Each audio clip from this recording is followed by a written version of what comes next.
2 days passed very quickly.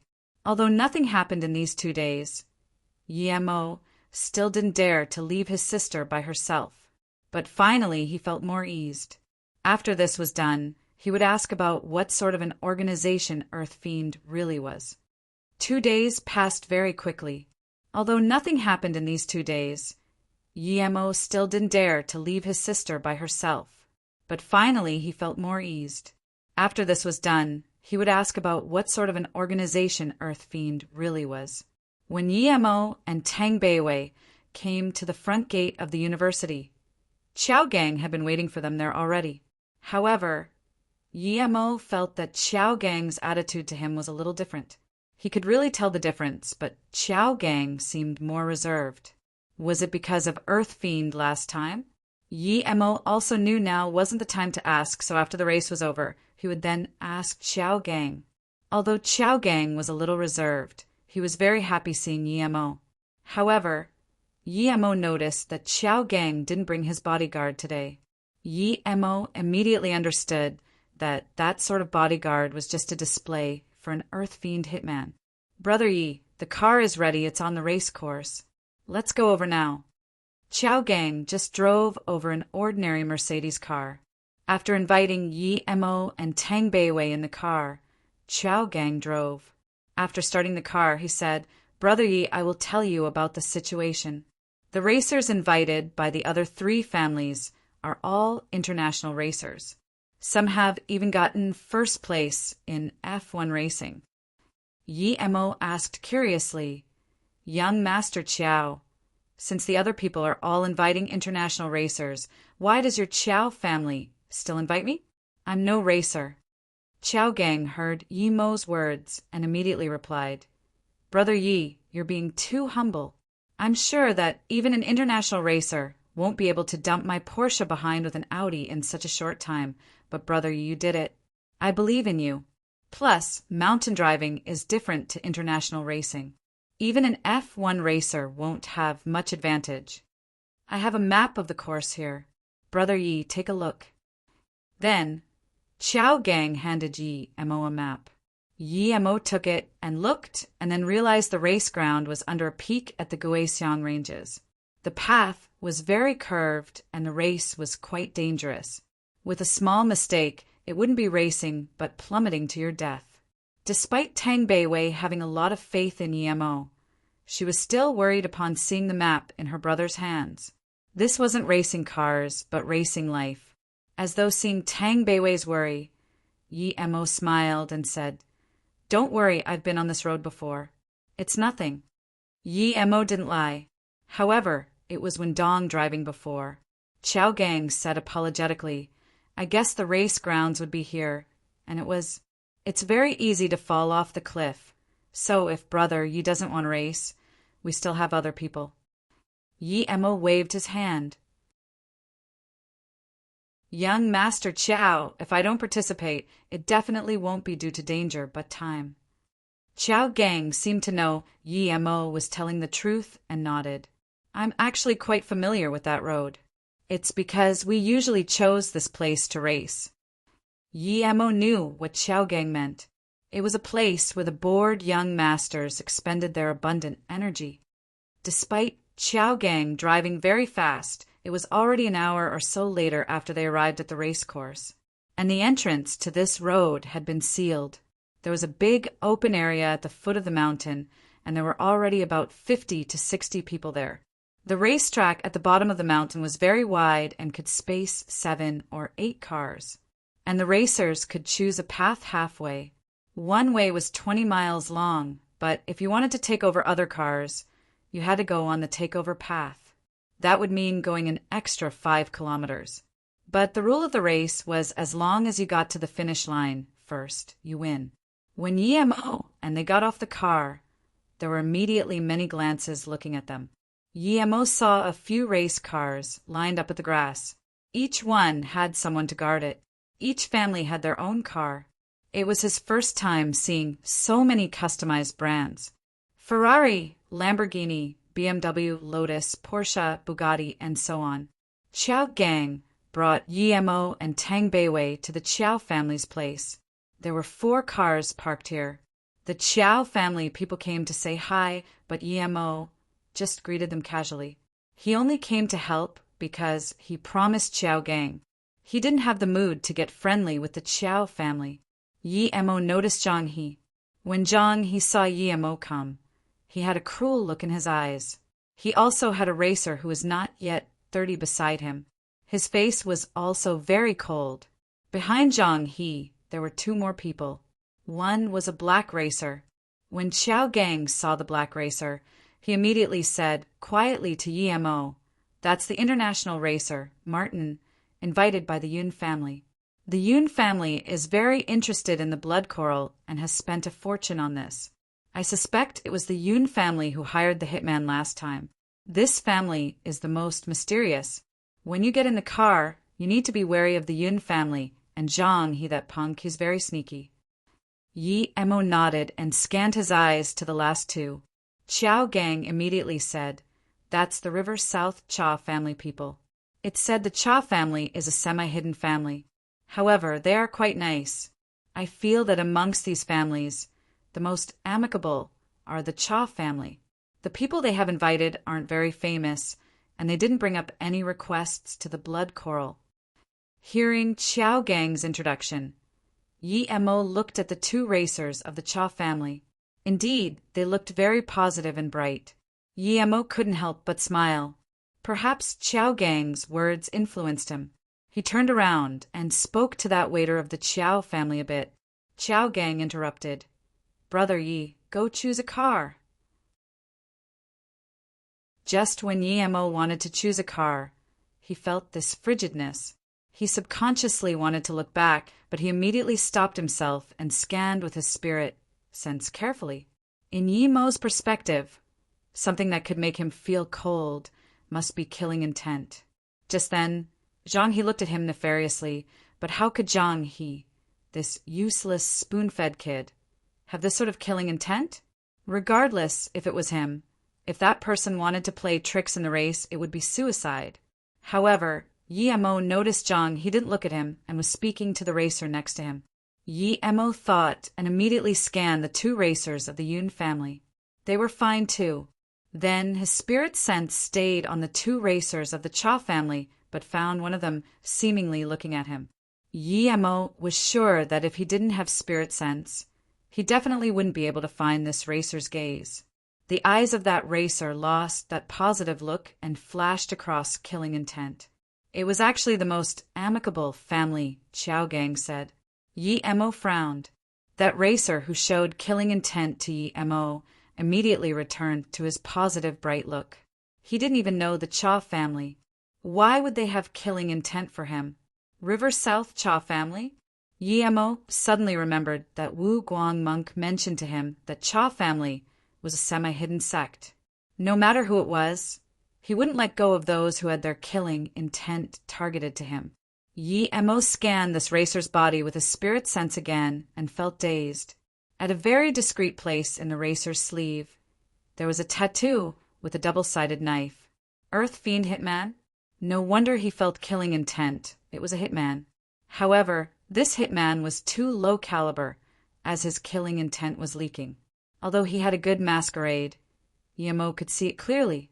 According to Chiao Gang's description, 2 knives meant it was a human-level hitman. Yemo sneered. Since he found the Earth Fiend killer, it meant that this killer probably came for him. Discovering a hitman, Yemo immediately became careful. His spirit sense kept scanning everyone on the scene. He carefully checked to see if their wrists were tattooed, but soon, Yemo found that another girl also had the same tattoo. There were 2 hitmen here. Yemo's heart sank. He wasn't afraid of Earth Fiend, but was worried about his sister, Tang Beiwei. If these hitmen only had their targets on him, he wouldn't mind, but what if these hitmen also targeted Tang Beiwei? No matter where he took Tang Beiwei, she wouldn't be safe. Brother Yi, let's go choose a car.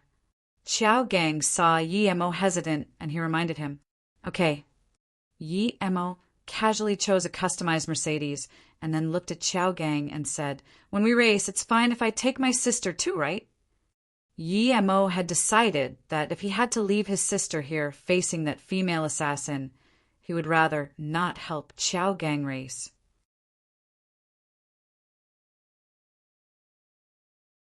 Chao Gang was initially dazed, but he immediately replied, "Of course, it's fine. But this way, Brother Yi, you would be at a disadvantage. It's better the lighter you are.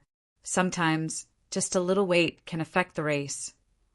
Chao Gang was initially dazed, but he immediately replied, "Of course, it's fine. But this way, Brother Yi, you would be at a disadvantage. It's better the lighter you are. Sometimes, just a little weight can affect the race." "Yeah, brother. How about I wait for you here?" Tang Beiwei persuaded. Yi-mo shook his head. "No, I must take you with me. Otherwise, I wouldn't feel safe leaving you here." "In that case, Brother Yi, go test your car." Chao Gang saw that Yi-mo was dogmatic and didn't continue to try to persuade him. The 4 cars of the Chiao family also had people guarding it outside. However, those not from the Chiao family weren't allowed to go near it. However, Yi-mo was the racer, so when they came, the guard immediately moved aside. Yi-mo brought Tang Beiwei in the customized Mercedes and drove 2 circles. Tang Beiwei asked, "Brother, did you notice something?" Yi-mo nodded and said, "MHM, I found 2 Earth Fiend killers. They must be coming for us. I'm worried to leave you here alone." Tang Beiwei finally understood why Yi-mo insisted on taking her. Now, she knew the severity of the issue. It could be said from now on either Yi-mo or the Earth Fiend had to die. What to do now? "How about this, you send me to the Yi family?" Tang Beiwei had understood Yi-mo. If she followed behind Yi-mo, she would only be a burden. Although she didn't want to go to the Yi family, in order to not drag her brother down, she wouldn't mind stepping out of her comfort zone. Yi-mo shook his head and said, "Beiwei, you're thinking too simple. If the Earth Fiend really has its target set on us too, then it wouldn't be any use even if you go to the Beijing Yi family. But you don't need to worry. I have a place to send you to. After I completely annihilate the Earth Fiend, then I will come to take you back. However, that place is empty and cold. You might not be able to take it." Tang Beiwei nodded her head firmly and said, "Brother, don't worry about me. Just send me there, I'm not afraid." "Okay, after I break through, I will make the Earth Fiend pay. How dare they target me?" Yi-mo's tone went sharp. "Wait, sit in the car and don't move. I'll check the car." Yi-mo suddenly stopped talking and frowned. The frigidness in his eyes was getting intense. Tang Beiwei looked strangely at Yi-mo and asked, "What's wrong, brother?" Yi-mo didn't reply. He stopped the car and used invisibility and came to the bottom of the car.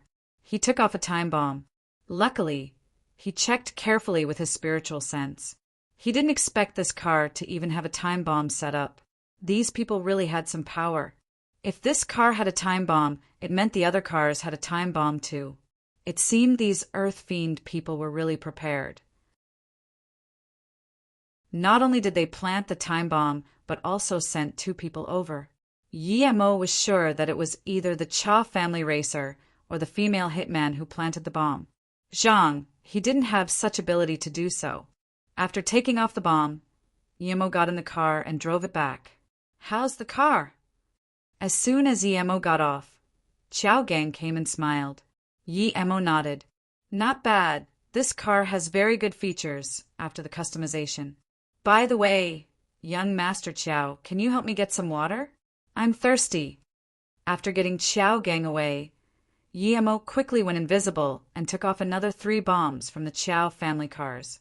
Yi-mo didn't dare to keep these bombs on him, although he was sure the Earth Fiend people would detonate it during the race. Who knew if they would go crazy and detonate it now? Just when he put the bomb aside and came back to the car, Chao Gang came and passed a bottle of water to Yi-mo. "Brother Yi, let's go in and have a rest. It will start soon." Brother Yi, when the race begins, I suspect the Zhang family will play dirty. I will keep an eye on Zhang, he that punk, while you keep an eye on the guy beside him. Also, We need to be mindful of the Yun family. We don't need to worry about the Cha family. Looking at the people they sent this time, they probably don't have much hope for the race. The few people went into the resting room, and Xiao Gang immediately shared his analysis. Yi Mo used his spirit sense to keep notice on the 4 cars. He was afraid that someone would try to do something to it again. However, although Yi Mo didn't agree with Xiao Gang's words, he didn't argue. Things were the exact opposite of what Xiao Gang said. The most amicable Cha family was the most dangerous character. The race is about to begin. Let's go out. I'll go test my car. Xiao Gang stood up. Yi Mo brought Tang Beiwei and Xiao Gang out and immediately noticed that nice-looking female hitman. He immediately said to Tang Beiwei, "Beiwei, wait for me at the race course. I will drive the car over there immediately." Tang Beiwei had no objections to Yi Mo's suggestions. She believed that everything Yi Mo did was right. No matter how mysterious Yi Mo was, she didn't mind as long as Yi Mo was her brother. Yi Mo walked over to this girl.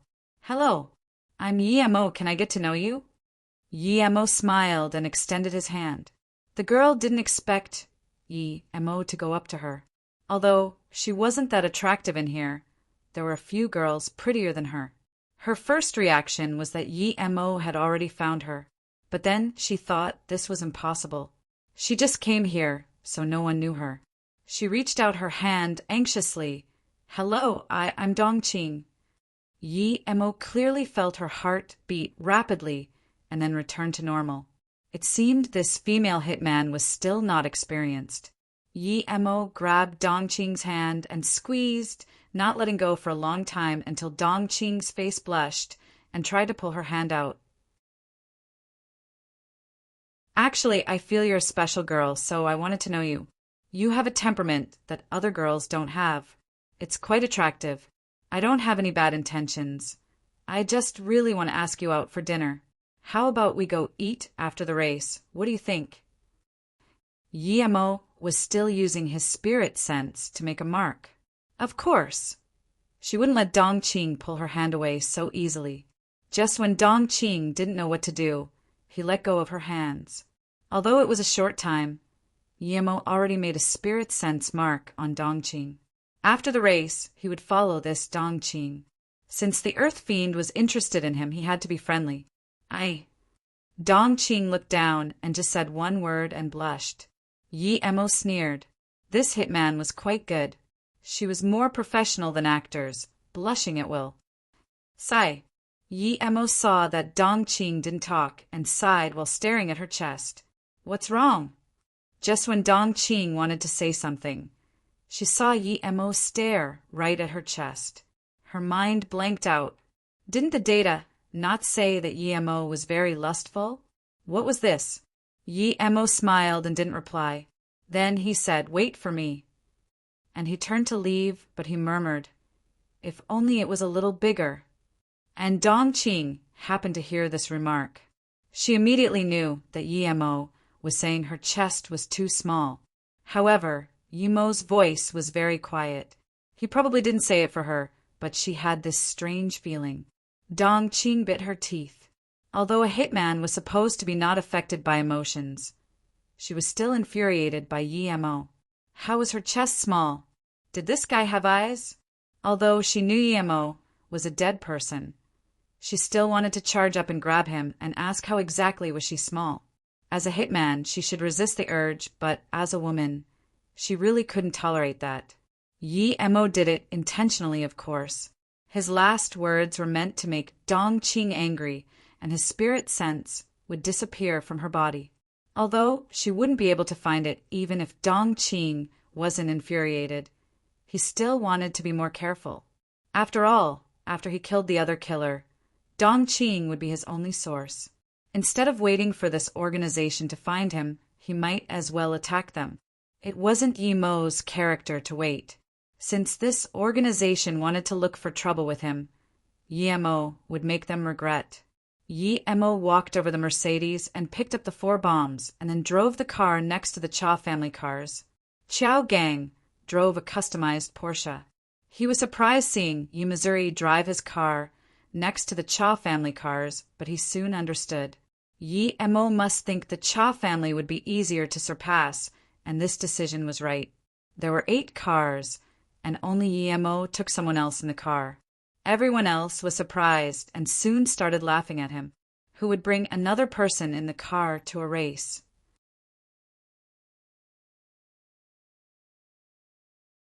Dong Qing dazed for a moment. She obviously didn't expect Yi Mo would bring Tang Beiwei into the car. Tang Beiwei was her original target, and since she was brought on the car by Yi Mo, things were easier. Dong Qing gasped a breath of relief. Although her higher-ups said Yi Mo was very difficult to deal with and sent out 2 people at once, she felt the higher-ups were being too careful. Perhaps this would be the easiest mission she would do. Dong Qing dazed for a moment. She obviously didn't expect Yi Mo would bring Tang Beiwei into the car. Tang Beiwei was her original target, and since she was brought on the car by Yi Mo, things were easier. Dong Qing gasped a breath of relief. Although her higher-ups said Yi Mo was very difficult to deal with and sent out 2 people at once, she felt the higher-ups were being too careful. Perhaps this would be the easiest mission she would do. As the light turned green from red, the Zhang family's black racer was the first to charge across the starting line. Meanwhile, Qiao Gang was the second to go. The 2 racers of the Yin family were the 3rd and 4th. Yi Mo was the 5th. He knew that if he didn't go, Zhang He wouldn't either. To Zhang He, his life was probably more important than blood coral. Yi Mo anticipated right. The last to go was the 2 racers of the Cha family. As expected, Zhang He went in front and blocked Yi Mo. This was mountain racing, and only the starting part was spacious. The road got tighter as the race progressed. Some places only allowed 1 car to pass. Zhang He's speed was very fast. He tailgated closely to Yi Mo's Mercedes while driving a Lamborghini. Yi Mo sneered. Although he followed the 2 racers of Yin family closely, he wasn't able to shake Zhang He away. He didn't know when the Earth Fiend Killer would detonate the bomb, and he also wanted to see the power of this bomb. Although the mountain racing course was very dangerous, the racers were still going very fast. That black driver was far ahead of everyone else. But Qiao Gang was slowly being overtaken by a racer of the Yun family. At this moment, they had driven 1/10 of the path. When they were about to go into the most dangerous section of the mountain waste, Yi Mo suddenly sped up his car. Meanwhile, Zhang He was planning to force Yi Mo off the cliff at this place. Yi Mo knew that the moment he started to fight with Zhang He, it would be the time that Hitman attacked. Zhang He held his steering wheel tightly and sneered. "Fight with me? I started doing the mountain racing long time ago, when you probably even didn't know what car racing was." He said this to himself and then suddenly stood down on the accelerator. His car dashed towards Yi Mo's tail. He was confident that he could squeeze Yi Mo into the cliff without anything happening to him. Zhang He's calculations were very accurate. He had calculated that there was a turn ahead and he only needed to accelerate before Yi Mo could turn. He could bump Yi Mo off the cliff. Meanwhile, his car could use this repelling force to make a big turn without any affects. He had always been in mountain racing and knew how powerful this dash could be. He also knew that this force couldn't be too strong nor too weak. If too strong, his car would follow off the cliff. If too weak, he wouldn't be able to bump Yi Mo off. Although it was a bit hard, Zhang He believed in his technique. Rumble, the engine of the Lamborghini, bursted, carrying out white smoke. Just when Yi Mo was about to turn, it rammed towards Yi Mo's car. As soon as his car touched Yi Mo's car's tail, he would turn the steering wheel. Behind Zhang, he, the racer, and the hitman of Cha family also dazed. Zhang, he obviously wanted Yi Mo's life. This was what they wanted too. At the same time, that Earth Fiend Killer almost detonated the bomb, but stopped, thinking that it would save him trouble if someone else would kill Yi Mo. He only needed to detonate the bomb on the car of Qiao Gang later. After Zhang, he slammed down on the accelerator. It almost instantly caught up to Yi Mo. Before Zhang he could rejoice, he felt something was wrong. Since he caught up, there should have been a collision, and Yimo would be rammed off the mountain. However, he found out that Yimo's car seemed to have suddenly disappeared while his car charged forward without halt. Not good. Yimo wanted both sides to end in death. He actually drove his car completely off the course. At this place, there was only enough room for one car to pass. Since Yimo moved aside, it meant he would fall off the cliff. Zhang he needed to turn sharply. However, as soon as he thought of that, he noticed that his car had went past the cliff. It was over. Zhang he turned and looked at that moment. His mind was full of disbelief. Yimo's car only had 2 wheels on the side of the cliff. The other 2 were hanging in mid-air. How was this possible? How did this car not fall off? But soon his consciousness disappeared with a loud bang. Zhang his car drove off the course and crashed. Although Tang Beiwei was nervous, she wasn't scared. She knew her brother's powers. He would definitely be able to handle this. Yimo saw Zhang he fall off the cliff and sneered. You want to colonize me with your petty moves. But he was curious that killer actually didn't detonate the bomb in the meantime. He simply sent out his flying sword and used it to support the weight of his car. It seemed that his car only had 2 wheels on the roadside. Although his flying sword couldn't hold it very long. It was enough for Zhang he to drive off the cliff. After Zhang he's fall, Yimo drove the car onto the track again before taking back his flying sword. What was this? The Cha family hitman rubbed his eyes. He thought he saw wrong. Yimo clearly drove his car off the road. Why didn't he fall and could even drive back? This was absolutely impossible. However, just when he didn't know what was going on, Yimo's car had already disappeared around the corner. Why aren't you detonating? Hurry, we will retreat as soon as our mission is over. There was the call of his partner on the hitman's phone. Yes, I'll detonate it now. This hitman was depressed. He put his hopes of Zhang he just then, but immediately this hope was gone and Zhang he lost his life too. The Cha family hitman pressed down on the detonator. Rumble, rumble. There was 2 loud sounds, and the 2 cars of Cha family both fell off the cliff at the same time and erupted into flames before even reaching the bottom. However, these 2 gusts of flames fell to the bottom immediately. Dongqing even managed to make out some flames at the foot of the mountain. She had a bad feeling and immediately called for her partner, but there was no reply in a long time. Not good. Her 6th sense as a hitman told her that this mission was probably a failure and her partner might have been in trouble. She remembered Yimo's faint smile and that whatever attitude. Dongqing shivered.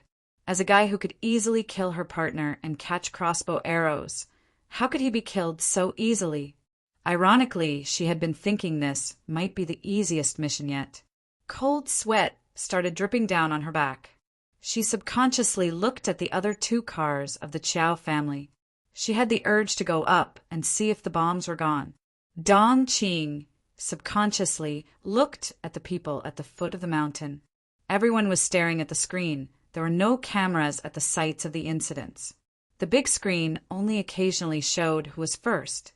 She secretly took out her phone and pretended to make a call as she neared the 2 cars of the Chow family parked on the side.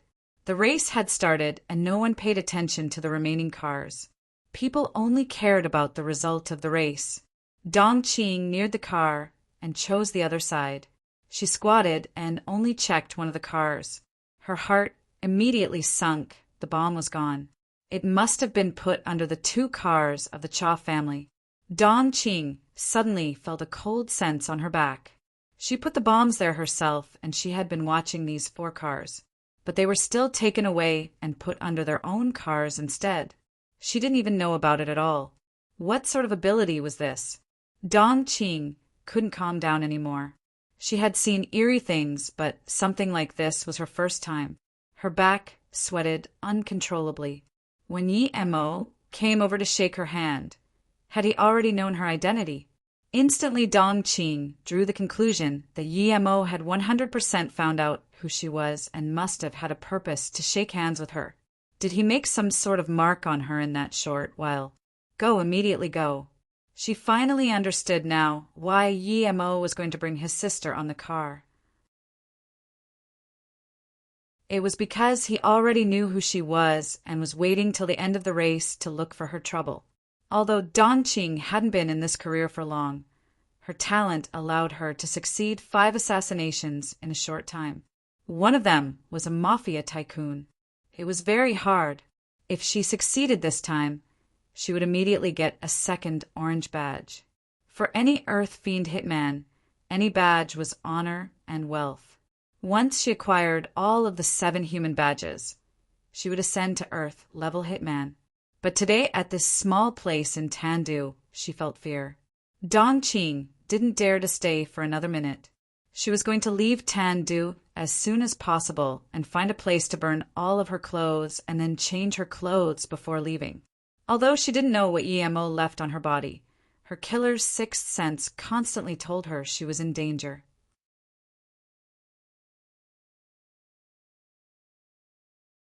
Of course Yemo heard that loud explosion. He sneered but also felt threatened. If he wasn't careful, perhaps the bang would be coming from his car. This explosion would cause him heavy injury, even if it didn't kill him. Plus, he had his sister in the car. These Earth Fiend people were really bleak. Of course Yemo heard that loud explosion. He sneered but also felt threatened. If he wasn't careful, perhaps the bang would be coming from his car. This explosion would cause him heavy injury, even if it didn't kill him. Plus, he had his sister in the car. These Earth Fiend people were really bleak. Brother, was the explosion just then from the car of that killer? Of course Tang Beiwei also heard the explosion. Yemo nodded. Yes, that hitman planted the bomb under a car and was discovered by me. I put their bombs back, and then they detonated the bombs on themselves. This is called you suffer what you do. Tang Beiwei subconsciously clutched her hands and said after a long while of retrospective fear, "These people are so bad it serves them right." It was too dangerous, just then. Then her face showed worry. Although they avoided it this time, what about next time? Brother, I feel this society is really different from what I saw. Before, I only saw the surface, and there were many that I couldn't see. Sigh. Only after experiencing it do I know how scary it is. Tang Beiwei exclaimed. Yemo smiled. He had never felt this place was very safe. Although it was better than the cultivation realm, danger was still everywhere. He had already killed the few people who wanted to kill him. Yemo's car had sped up. On the curved road, Yemo's car was getting sadder and faster. It had only been a few minutes before he saw the car in 4th place. It was from the Yun family. At a more spacious place, before this driver could react, Yemo had surpassed him like the wind. The 3rd was Qiao Gang. Qiao Gang was just surpassed by a Yun family driver and was now in 3rd place. However, it was impossible for the 4th place to surpass Qiao Gang. Just when Qiao Gang was confused why Yemo still hadn't caught up, he saw Yemo's car rushing over like the wind. Of course, Qiao Gang wouldn't fight with Yemo and immediately moved aside to let Yemo take over. Keep this place, Yemo reminded before overtaking Qiao Gang. Yemo thought that as long as he could surpass the Yu family driver, the Qiao family would be the first. This was because, although the black driver was first, Zhang he couldn't score points anymore. The second was that driver invited by the Yun family. His car skills were good indeed and didn't slow down even on such curvy roads. Although only one car could pass ahead, it would be very simple for Yemo to take over him if he wanted. However, Yemo didn't want to do things so absurdly. That having 2 wheels hanging in midair and not falling off was out of the ordinary. Despite this driver being very fast, he was still far from Yemo, who controlled with his spirit sense. This speed was already very fast for normal people, but from Yemo's perspective, this speed was countless times slower than his flying sword. At a slightly wider section of the track, Yi-mo stood the accelerator down to the bottom and immediately surpassed the Yun family driver. Madman.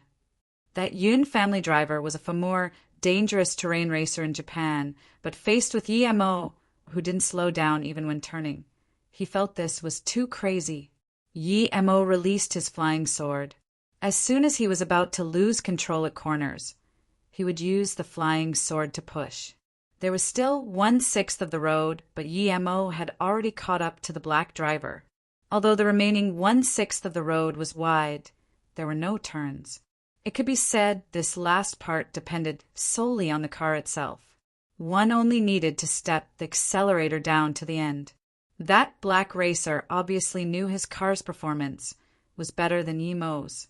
He drove a modified Ferrari. Plus, Yi-mo had someone in his car. The advantages were obvious. He didn't even need to stop Yi-mo.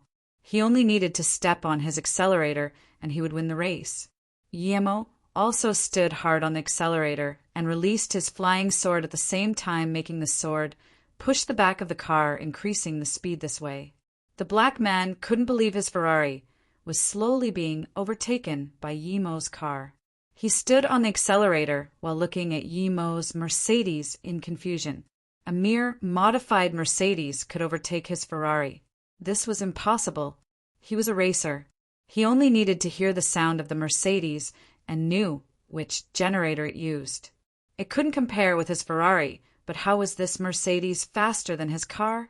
But no matter how hard he stood on the accelerator and could even feel his car was going to float, Yi-mo's car still surpassed his without hesitation. Just when he wanted to use other means, he found that Yi-mo's car had arrived at the final destination. Yi-mo didn't go down the car and took back his flying sword. After he got off, the first thing he did was to check if Dongqing was still here. As he expected, she had left. However, Yi-mo wasn't worried. He had his spirit sense mark and would find her sooner or later. Plus, if she was still here, Yi-mo would be bemused. If a hitman didn't even have this sort of sense of vigilance, what sort of hitman was she? There were loud rumbles. The rest of the people had arrived. 8 people took part in the race, and only 5 finished the race. The other 3 crashed. Although things were very cruel, word wouldn't get out. The Yun family's 2 racers got 3rd and 5th, acquiring 10 points in total. The Zhang family had 1 death, and the other got 2nd place. Their total points were 7. Chow family was 0. Chow family got 1st and 4th, totally 13 points, getting 1st in the race. Other than the 1 million, the blood coral belonged to the Chow family. Of course, the 1 million was just for sure. No one would care about this little money. The real prize was that blood coral. You brother, I was lucky to have you this time. I was right about you. You actually got 1st, haha. Let's go. My grandpa really wants to see you. Come to my family. Chow gang came up grabbing Yi-mo's head with excitement after hearing the Chow family got 1st. Yi-mo nodded. Okay, let's go to your family and see. If there weren't the blood coral, Yi-mo wouldn't go to the Chow family no matter what. He had a lot of things now, but he needed to make sure if this blood coral was something of the cultivation realm. If it really was what he imagined, he would ask for it from the Chow family. Ah, Yi-mo's big name was out. Although the Chow family was a family larger than the Yi family, they didn't dare to treat Yi-mo carelessly. They were very polite to him. Although Chow Jin didn't come out to greet Yi-mo personally, he still came out during the feast. Mr. Yi, it was really lucky to have you this time. If it wasn't you, the blood coral wouldn't come to our Chow family. Chow gang made a good friend this time. Come, Mr. Yi, cheers. Chow Xingbao seemed to care about the blood coral the most. His eyes were full of excitement. Yi-mo smiled. Just some small things, not to worry. I wonder if I'm able to see this blood coral? Yi-mo didn't really like this Chow Xingbao. He was too materialistic, so when he spoke he didn't even have a title for Chow Xingbao. If he confirmed that the blood coral wasn't what he was looking for, he would leave the Chow family without hesitation. In this Chow family, other than Qiao Gang, who he had a good impression. He really didn't give a shit about the others. Qiao Shengbao was obviously hesitating. In his eyes, although Yimo's name was out, this blood coral concerned great things. Fourth uncle, it's just having a look. It's no big deal. Qiao Gang immediately interrupted. Qiao Zheng laughed. Go, bring out the blood coral. Let everyone see. The leader of the family, Old Man Qiao, even said this. Qiao Shengbao immediately had nothing to say. Although he really didn't want to take out the blood coral, he could only go in and bring it out. As soon as the blood coral came out, there was faint spirit qi circulating it. Although it wasn't thick, Yi Mo immediately knew that his original guess was wrong. This blood coral really was a spirit herb of the cultivation realm, but it also existed on Earth, and even the name was the same. If he had this blood coral, perhaps he could reach stage 4 immediately. Qiao Zheng was an old fox. He looked at Yimo's eyes and immediately knew that Yimo was also into this blood coral. Before Yimo said anything, Qiao Zheng quickly said, if this blood coral didn't concern the future of our Qiao family, it didn't matter if we gave it to you. However, this blood coral could allow 3 of the Qiao family members to reach yellow level. So other than the blood coral, Yi friend can bring up any other requests. Yi Mo didn't expect Qiao Zheng to talk like this. He didn't even say anything yet, but he immediately replied, Mr. Qiao, this blood coral is very useful to me. If the Qiao family only need fortune to enter the yellow level, I can help with that. I can provide the pills for 5 Qiao family members to reach yellow level and 1 to reach black level. I will use all those to trade for this blood coral. Blasphemy. A cold voice sounded. Qiao Gang immediately stood up. Qiao Jijun, what's the meaning of this? If Yi brother says he can, then he can. Qiao Shengbao sneered and reproached to Qiao Jijun. Zijin, Yi Mo is an honored guest of our Qiao family. Don't be disrespectful. Then he turned to Yi Mo and said, Sorry, blood coral is too important to our Qiao family. We can't agree to your request. This is a card to show our gratitude. When he took out the card, Qiao Essingbao sneered. This Yi Mo was really full of shit. He dared to think of such an easy way to trick the Qiao family's blood coral. Stop dreaming. Taking out pills to reach yellow and black level. He probably thought the whole world was as dumb as him.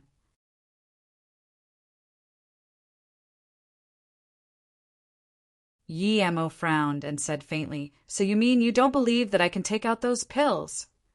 Yi Mo frowned and said faintly, So you mean you don't believe that I can take out those pills? Qiao Zheng also frowned. They had dropped a broad hint, and Yi Mo still said something like that. It was crossing the line. Taking out a pill for martial artists to ascend. What a joke. No one would believe Yi Mo could bring out such a thing.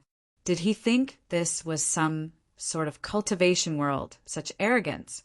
As expected, Qiao Shengbao said, Mr. Yi, you helped our Qiao family. We all know you used a lot of efforts, and our family is very grateful. There's 5 million on this card, but to be honest, if it wasn't for the blood coral, we wouldn't even go to the race. As for your trade-off for the blood coral, we all know what it means, so no need to. In that case, never mind. Yi Mo isn't someone who hadn't seen money before. I don't care about a mere few millions. Then Yi Mo took the card and ripped it to pieces. Only a few millions. Were they giving money to a beggar? He treated Gua Timing's illness, and in return, what he got paid, not mention the map, only the purple coral was worth at least 1 billion. Now, he helped the Qiao family win the blood coral, but they only took out a few millions. This Qiao family was really stingy. The 4 customized cars Qiao family used were worth at least 10 million. He helped the Qiao family win, but they only took out 5 million. To be honest, Yi Mo didn't even know what the Qiao family was thinking. If they took our 20 or 30 million, then he would take it. He rubbed the card and stood up saying to Tang Beiwei, Beiwei, let's go. The Chow family was not only not grateful to him, but also treated him like a liar, giving him only 5 million. This made Yi Mo quite uncomfortable until seeing Yi Mo and Tang Beiwei disappear from the living room. The people of the Chow family finally reacted. He's not polite at all. He was a hilly-billy indeed. They gave him money, and he was still acting up a mere few million? He acted as though he was very rich. Was 5 million too less for helping with a race? Such greed, and he even wanted our blood coral. Keep dreaming, so shameless. Even if he didn't go, our Chow family could still win. Chow Jijun immediately sneered. Chow Zhang's face was bad. This Yi Mo was too impolite and didn't even take the Chow family seriously. Giving 5 million was his decision, and this was because he was Yi Mo. He originally planned to only give 3 million.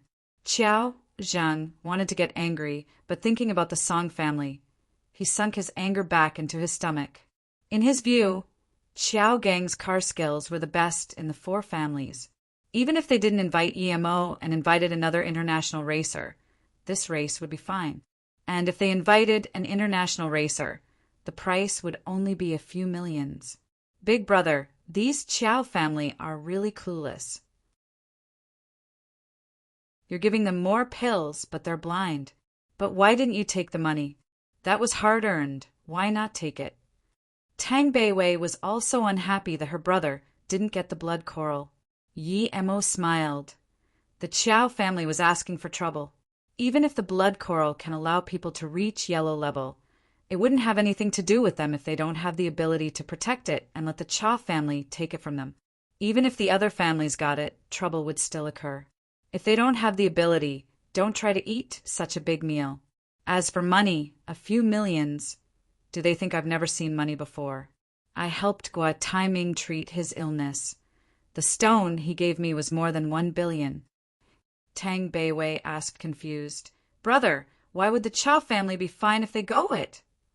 Yi Mo said, Chow family is a semi-hidden family. If they get something, they would store it securely. Now that the Chow family got it, and the Chow family lost 2 racers, there's no way they wouldn't leak this information to the hidden sect people. However, I will finish the business with Chow family, but just not now. Yi Mo thought of Zhuo Aigua and Xiao Zhang. Before, Zhuo Aigua felt that the purple heart vine was useful to Yi Mo and gave it to him without hesitation, and at that time, Yi Mo didn't show his abilities at all. The results showed that Zhuo Aigua was right and he was compensated more. Compared to Zhuo Aigua, Xiao Zhang was too short-sighted. Yi brother, wait for me. Xiao Gang ran here breathing heavily. After catching up to Yi Mo, he said, Sorry, Yi brother, I'm really sorry about this. Grandpa and the others don't believe you, I really. Yi Mo waved his hand and said, Young Master Chow, it's already over. No need to talk about it. Plus, you can see it as me helping you. Don't worry about the other things. But I need to remind you that although the blood coral is useful to me, I'm also asking for it for the benefit of your family. It's no good for you, family, holding the blood coral. Chow Gang dazed and said stutteringly, Yi brother, you're going to attack our family? Yi Mo smiled. Young Master Chow, you think too little of me, Yi Mo. I'm not concerned about a mere blood coral. Plus, even if I ate a pill that would make me a god, I still have my principle of doing things. Just looking at our connection, I wouldn't attack the Chow family. However, just because I won't do something doesn't mean other people won't. I suggest you go out and hide for a while. Yi brother, if you don't attack, our Chow family is at least a big family. Under the current society, can someone come into our house and rob us? Chow Gang asked confused. Yi Mo shook his head. There are too much things you don't understand. That Chow family is a semi-hidden family. They can contact the hidden sects directly. If your Chow family don't even know about the hidden sects, then pretend I never said anything. I've already given you a reminder. How you deal with it is your family's business. Thank you, brother. Other people don't know about your abilities, but I definitely believe you. But my grandpa doesn't believe me, Sai. Qiao Gang said helplessly. It's fine, by the way. Do you know where the blood coral was found? Yi Mo asked casually. Qiao Gang didn't hide anything about this and said, at a place near the borders, there's a place called the Horn Strait. It's near the Southern Sea. At that time, I went with a few friends from the other families to go race there and found this blood coral washed up on the beach. Okay, thank you, we'll meet in time. Then Yi Mo waved goodbye to Qiao Gang and took Tang Beiwei and left the Qiao family. After a long time of silence, Qiao Gang went back to the Qiao family and decided to tell what Yi Mo said to Grandpa. Blasphemy. As soon as he heard Qiao Gang's words, Qiao Zheng slammed the table and stared at Qiao Gang and said, although this Yi Mo isn't bad, he's too stingy. You should have less contact with him. This is a peaceful time. Do you think it's warring era? You believe robbery of homes. I think you're out of your mind. Ji Jun is performing better than you in many places, and you need to stay in the family and get some rest. Qiao Gang didn't expect that his grandpa would reproach him, but Grandpa's words also seemed reasonable. He turned around and immediately saw Qiao Jijun's evil smile. He immediately felt angry, but also knew his grandpa's authority and didn't dare to argue. Brother, are we going to Beijing now? Tang Beiwei wanted to see her mother. Yi Mo sighed. Going to Beijing meant he had to kill people. Killing people would make Tang Beiwei's mother sad. This was quite complicated. Thinking about this, Yi Mo could only say, let's go to Ninghai and see Qingxue first. After going to Ninghai, we'll go to Beijing. MHM. Tang Beiwei didn't ask why, but she could tell Yi Mo wasn't in a good mood. After a while, she said, is Qingxue's sister my sister-in-law? By the way, brother, do you like Qingxue's sister or Luoying's sister? Although Tang Beiwei had seen neither of them, Yi Mo told her about them. Yi Mo dazed. Although he never hid anything about Luoying and Qingxue, he really didn't know how to answer this question now that he was being put on the spot. To be honest, I feel that, brother, you're so excellent it's fine even if you have 2 wives. Tang Beiwei realized Yi Mo's hardship and said. Yi Mo felt his chin helplessly. I think I like them both, but you're my sister. You would want me to get as much wives as possible. In other words, would you want to marry someone who'll get 2 wives? Sigh. Yi Mo didn't even get to tell Luoying about Qingxue before Luoying left. Although he had the thought of what Tang Beiwei suggested, this wasn't something he could decide. Qingxue was fine after all. Last time, she had already expressed she didn't mind being with Luoying, but what about Luoying? Yi Mo had no confidence at all. If that person had as much ability as brother, then I don't mind. Tang Beiwei said immediately, but in her heart, of course, she cared. She just wanted to comfort her brother. Although he didn't notice that Tang Beiwei was trying to comfort him, Yi Mo felt that love was irrelevant to power. Did that mean someone with great power could have lots of love? This reasoning was too absurd. His love for Luoying was really love from life to death. There was nothing in it. As for Ning Qingxue, although Yi Mo had no feelings for her originally, the things Ning Qingshu did for him gradually made him like this girl. If it was just gratitude, Yi Mo wouldn't fall in love with Ning Qingxue, but those few days the two were together, Yi Mo had changed his opinion of Ning Qingshu and accepted her slowly at the same time. Although his love for Ning Qingshu was different to his love for Luoying, they both came from the bottom of his heart and there was nothing else inside.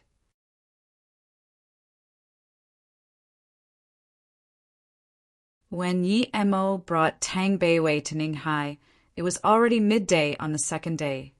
When Yi Mo brought Tang Beiwei to Ninghai, it was already midday on the second day. Before they reached the small yard, Yi Mo felt something was wrong. Ning Qingxue said she was waiting for him here, and he believed her. However, Ning Qingxue actually wasn't in this yard. Yi Mo and Tang Beiwei pushed open the door. The flower pots were still there, but the silver heart grasses were all dead except for one. He got someone to send them back here for Ning Qingxue to look after. The only one alive was also quite wilted. That one was the one Ning Qingxue looked after and spilt her blood on. What was going on? Yi Mo wanted to ask Su Wei, but found out that Su Wei also wasn't here. However, there were still Su Wei's clothes hanging out in the garden. It seemed that Su Wei hadn't left yet. Brother, is Qingshua's sister not here? Tang Beiwei also felt something wasn't right and subconsciously asked. Yi Mo shook his head. He didn't know why Ning Qingxue wasn't here, but her firm words from before were still by his ears. I will wait for you at Ninghai. Although it was a few plain words, Mo believed Ning Qingxue said what she wanted. Before she waited till his arrival, she wouldn't leave. For this, Yi Mo didn't doubt it at all, but now, Ning Qingxue wasn't here. Yi Mo carefully checked the silver heart grass that hadn't died, but found it wasn't due to lack of care. What was this? Su Wei just pushed the door open and saw Yi Mo standing by the flower pot. When she saw Tang Beiwei, she couldn't help to sigh. Yi Mo was really a womanizer. Not only did he know a lot of women, but none of them was ugly. She was probably the uglier one, or perhaps she could only compare with Li Mumei. Su Wei, you're back? Where's Qingxue? The first thing Yi Mo asked seeing Su Wei was about Ning Qingxue. Su Wei's eyes went red and immediately told everything that had happened to Yi Mo. Then she said, after Qingxue had recovered, she was taken to Yu State by her family and never came back. But after Qingxue left, no matter how I took care of these silver heart grasses, they were wilted and many had died. Only that tallest one is barely living. Ning Qingxue was actually almost beaten to death. Yi Mo's fury immediately erupted. Who had such balls? It seemed he was too kind.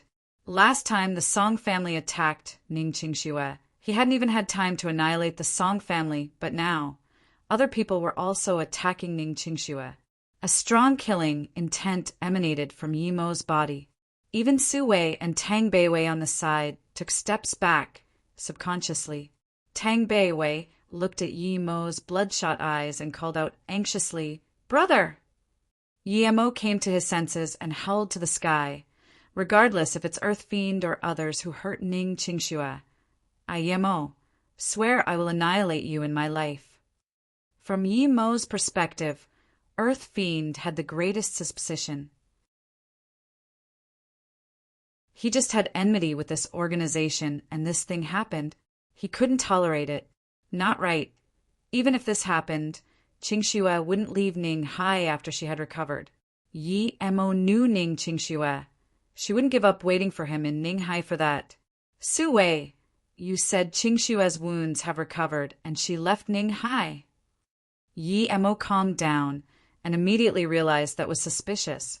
Xu Wei was quite scared by Yi Mo and now just slowly recovered.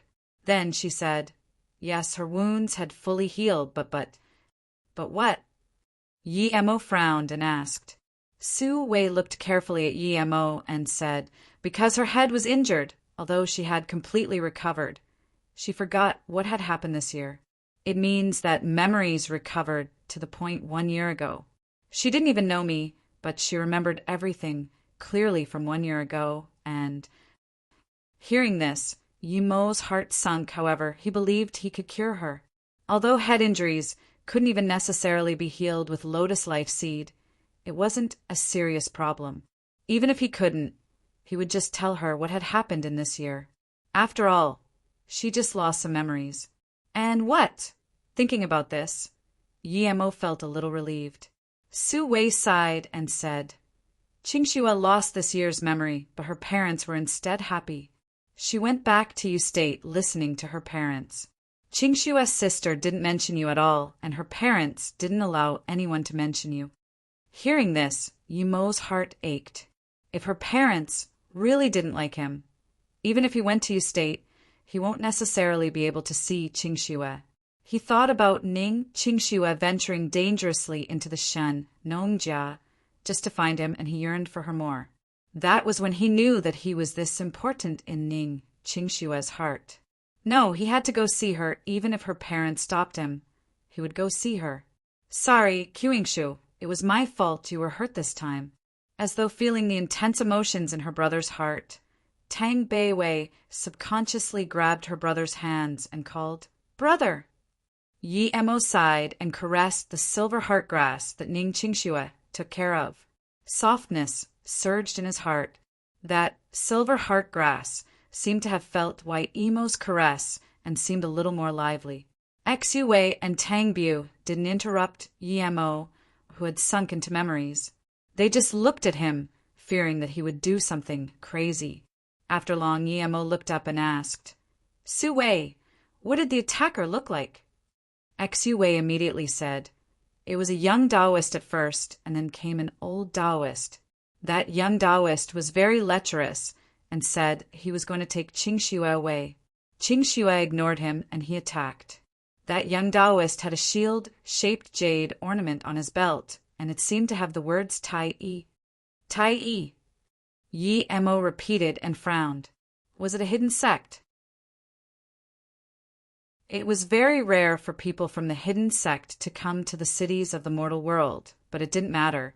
He would go ask Zhang Zhihui. Su Wei, I will go see Qingxue. Please help me take care of this silver heart grass for a while. Yi Emo looked at the bloodied silver heart grass and felt his uneasiness in his chest. He was going to slaughter, challenging him again and again. It was either his sister or the people around him. Su Wei rolled her eyes on Yi Emo. I know, I'm going to charge a salary next time. You two only know to let me take care of this and that. Su Wei heard Tang Beiwei call Yi Emo brother, and immediately knew this pretty girl was Yi Mo's sister and not lover. However, her skin was really good. Yi Emo went back to the room. It was tidied very well. The small case he left to Ning Qingxue was carefully put on the head of the bed. Even the tools he used to produce pills were wiped clean, placed on a small metal rack. It was obvious that Ning Qingxue cared a lot about Emo's things. Yi Emo sat on the bed Ning Qingshu slept on. There were a few books about transplants. Yi Emo dazed.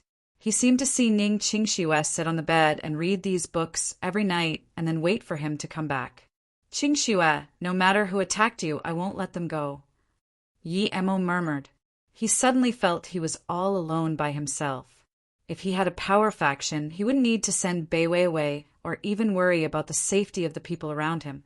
Power, power. I will establish the greatest power on earth. Since I can't cultivate to a high state here, I will use my power to create the greatest power. I want something that can disintegrate Earth Fiend with one word. In that instance, Yi Emo had the impulse to howl to the heavens again. Beiwei, I will send you to a place. After I'm done with the things outside, I will come back to pick you up. Yi Emo calmed down and said, once he made up his mind, he wouldn't change it. It was as he said, no matter who it was, they would have to pay. After these things were done, he would form his own power. MHM. Tang Beiwei knew what her brother thought and knew she was only a burden following him around now. Wuliang Mountain. It wasn't their first time here. Although Tang Beiwei knew that her brother would take her to some place safe, but she didn't expect him to take her here. Yi Emo carried Tang Beiwei on his back and ran very rapidly on the mountain. He was going to start to fight with Earth Fiend soon. He must have no concerns, so he needed to send Tang Beiwei away. Serenity was the best choice. Beiwei, after you arrive at Serenity, remember to cultivate what I taught you. If you really can't cultivate it, you can learn with Jing Xian and their stuff, but remember not to tell anyone what I taught you. Yi Emo said. Tang Beiwei felt very warm at heart. This was kinship. Her brother really gave her everything he had.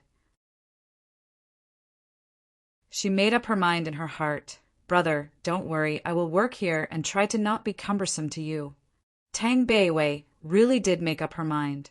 If she had her brother's powers today, she wouldn't need to hide everywhere and could even help her brother. MHM, pack those fireball charms away carefully. Don't take them out unless it's a life or death situation. Yi Emo was worried about Tang Beiwei's safety and gave her more than 100 fireball charms.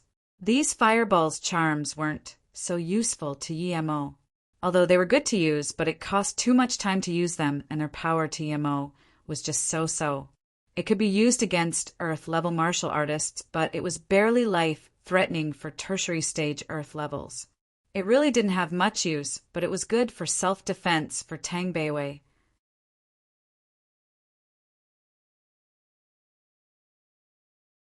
Brother, I didn't think there would be people living here.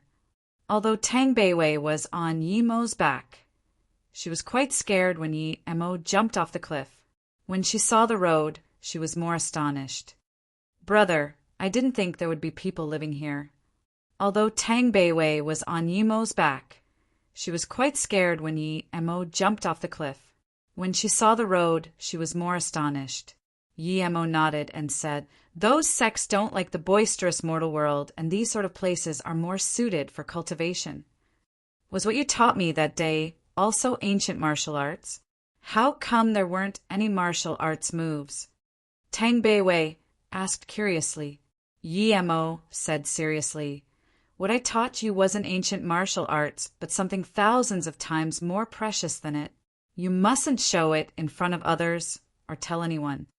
As Yemo introduced, Tang Beiwei gradually knew a little more about the hidden sections. The two talked as they walked and had arrived at Serenity. Although the sect master didn't say it, she was quite grateful to Yemo. If Yemo didn't remove Jingxi, she wouldn't even be able to control Serenity. After Yemo killed Jingxi, Serenity was no longer flailing like before. No matter what Jingxian thought, she would have never expected Yemo to come to Serenity a second time and bring a very beautiful girl. Grand Jingxian, this is my sister Tang Beiwei. Because I still have some businesses unresolved, I want to let me sister stay at your place for some time. Yemo had a request and didn't dare to be rude in front of Jingxian. Jingxian looked at Tang Beiwei in surprise and then said, "Mr. Yi, this is the sister you said you've lost for more than 20 years. Yemo bowed and said, "Yes, my sister will live here for a while. When I come next time, there will be repayment." Jingxian sighed. "Since it's your sister, then no need to talk about repayment. It's just a pity on Susu. If only you brought her here earlier." Yemo's heart was melancholic. He understood what Jingxian meant. He left his sister at Serenity, also because he wanted to wait for Luoying to come back. After all that, the first thing Yemo did was to go to Yu State. He was going to see Ning Qingxue. No matter if he could cure her or not, he would still go. Ning Qingxue's father Ning Zhongfei was quite decisive and left the Ning family resolutely for Ning Qingxue. With his strong connections and capable business mind, he established a new pharmaceutical company in the short span of a year. In Yu State, Ning family was a wealthy family. As soon as Yemo got to Yu State, he didn't spend much time to know that not only did Ning Qingxue recover physically, but was being the manager of Ning Zhongfei's business. The business was at the tallest skyscraper building at Yu State, and it was very easy for Yemo to find it. The building didn't belong to Ning Zhongfei yet, and his company only rented 2 levels of the building. Yemo didn't receive much questioning and went upstairs. However, the girl in reception stopped Yemo. "Sir, may I ask who you're looking for?" The girl was quite pretty and very polite. "I'm looking for Ning Qingxue. May I ask, is she here?" Thinking about how he was about to meet Ning Qingxue, Yemo was a bit excited. He didn't know if the exact situation was as what Su Wei said, but if it really was, then what would he do if he couldn't cure her? The girl showed a professional smile, but didn't call and ask for permission. She asked again politely, "Sir, did you make an appointment?" "No." Yemo shook his head subconsciously. He never thought that he wouldn't be able to see Ning Qingxue. The front desk girl smiled apologetically. "Then I'm sorry, sir. I can't report in clients without appointments." The front desk girl's sweet smile made Yemo unable to get angry, but he didn't have a way to make the girl report in. Just when he was wondering if he should use invisibility to go in and see Ning Qingxue, there was a clanking of high heels on the ground. CEO Lan managerly. The girl saw the two and greeted politely. Yemo turned around and saw someone familiar. It was Li Mumei. He was happy immediately and quickly said, Li Mumei, I'm Yemo. I came to see Ning Qingxue this time. Yemo stopped his words. He felt the atmosphere wasn't right, and Li Mumei's looks at him seemed a little weird, as though she wanted to say something.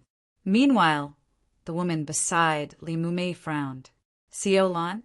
Was it Ning Qingxue's mother Lan Yu? This meant that this CEO Lan was his future mother-in-law. Yemo felt a little awkward and walked up and said, Hello, Auntie, I'm Yemo. I came to see Qingxue. The woman still frowned, but Yemo said that already, so she could only reply, Do you know me? I've heard Qingxue mention you. I believe you're Qingxue's mother, right? Yemo didn't dare to be careless in front of Qingxue's mother. Seeing Li Mumei wanting to say something and Lan Yu frowning, Yemo felt things weren't right, and the scene sunk into silence. After a long while, Lan Yu said, Since you're Yemo, come in and let's have a talk, Sai. Then Lan Yu walked in, and Li Mumei gave Yemo a sympathetic look and also followed in. Yemo followed the two into the office, helplessly. Li Mumei went and made 2 cups of tea and then left, closing the door. Yemo, I know you're someone with power, but... Lan Yu paused as though trying to organize her words and said after a while, Qingxue is my only daughter, and she is my treasure. Her dad and I won't be able to tolerate any harm to her. We work so hard just for Qingxue's future. Yemo sighed and said, Auntie, don't beat about the bush. Although I'm emotional, I have done things that I won't regret. I like Qingxue, but I'm not liking her for her wealth. Lan Yu nodded and said, In that case, I'll be straightforward. Of course, I know you won't care about the little wealth our Ning family has, but we care about our daughter. Ever since Qingxue knew you, she's been heavily injured twice. We almost lost our daughter. This was all because of you. This time, Qingxue was rammed by a car and sent to the hospital. She was announced dead, but perhaps the heavens pitted us, and Qingxue actually came back alive the second day. Speaking to hear, Lan Yu rubbed her eyes. Yemo saw this and sighed. He didn't blame Lan Yu. He only had respect for a mother like this, and he knew why Qingxue would come back alive. It was because she only fainted on the spot. This was all due to the necklace he made for her. It was made from precious materials and inscribed with many formations. Although spirit qi would be consumed while used for defense, after a while it would replenish. Qingxue could wake the second day because after replenishment, the necklace recovered her life force. Looking at Yemo, who was in silence, Lan Yu said again, Ever since Qingxue met you, not only did she not want to come up to you state and always stayed at Ninghai, it was also said that she went to Flowing Snake and the desert once all by herself. After 2 near-death experiences, her dad and I can no longer handle this. This time, when Qingxue woke up, the heavens pitted us, and she actually lost a year of memory. Her memory is at the time before she met you. So, Yemo, please, we beg you, let her live a peaceful life. Then, Lan Yu looked hopefully at Yemo. She wanted Yemo to take pity on the heart of parents and not get close to her daughter again. She didn't know that Ning Qingxue also went to Shinnongjia. Otherwise, she would be even more concerned. Yemo really wanted to fulfill Lan Yu's love for her daughter, but he couldn't. Not only did Ning Qingxue love him, but he also loved Ning Qingxue. He had no hesitation and shook his head slowly. Yemo, why are you doing this? We beg you, let our Qingxue go. Then, Lan Yu actually knelt down. Yemo was dazed. He didn't expect Lan Yu to do this. At that moment, he felt his heart ache as though something precious was going to leave him. Mom, you. The office door was opened, and Ning Qingxue in a pale yellow dress stood at the door like a goddess. She looked dazedly at Lan Yu, who knelt on the ground, and then moved her gaze upon Yemo. But soon, she reacted and rushed over to help Lan Yu up. She turned around with a face of anger and looked at Yemo and asked, Who are you? What do you want? Ayo. Yemo opened his mouth, but couldn't say a word. If Lan Yu telling him to leave Ning Qingxue made his heart ache, then Ning Qingshue's words now made his heart bleed. He knew that Ning Qingxue lost a years of memory, but his heart suddenly felt empty. That emptiness he could no accept. Qingxue, I'm Yemo. I know. He was interrupted by Ning Qingshu before he finished. She frowned and said, Yemo, the engagement was determined by our previous generation. You are you, and I am I. Why are you coming for me? I don't want you to come to my parents. But Qingxue, did you not know you lost a year's memory? Yemo said desperately. Ning Qingshue's eyes frowned more and looked at Yemo with disgust. Qingxue isn't something you can call. I know you're the young master of the Yi family, but that has nothing to do with me. Plus, I lost my memory, but what's that got to do with you? Is there any use for you to force my mother? Please leave.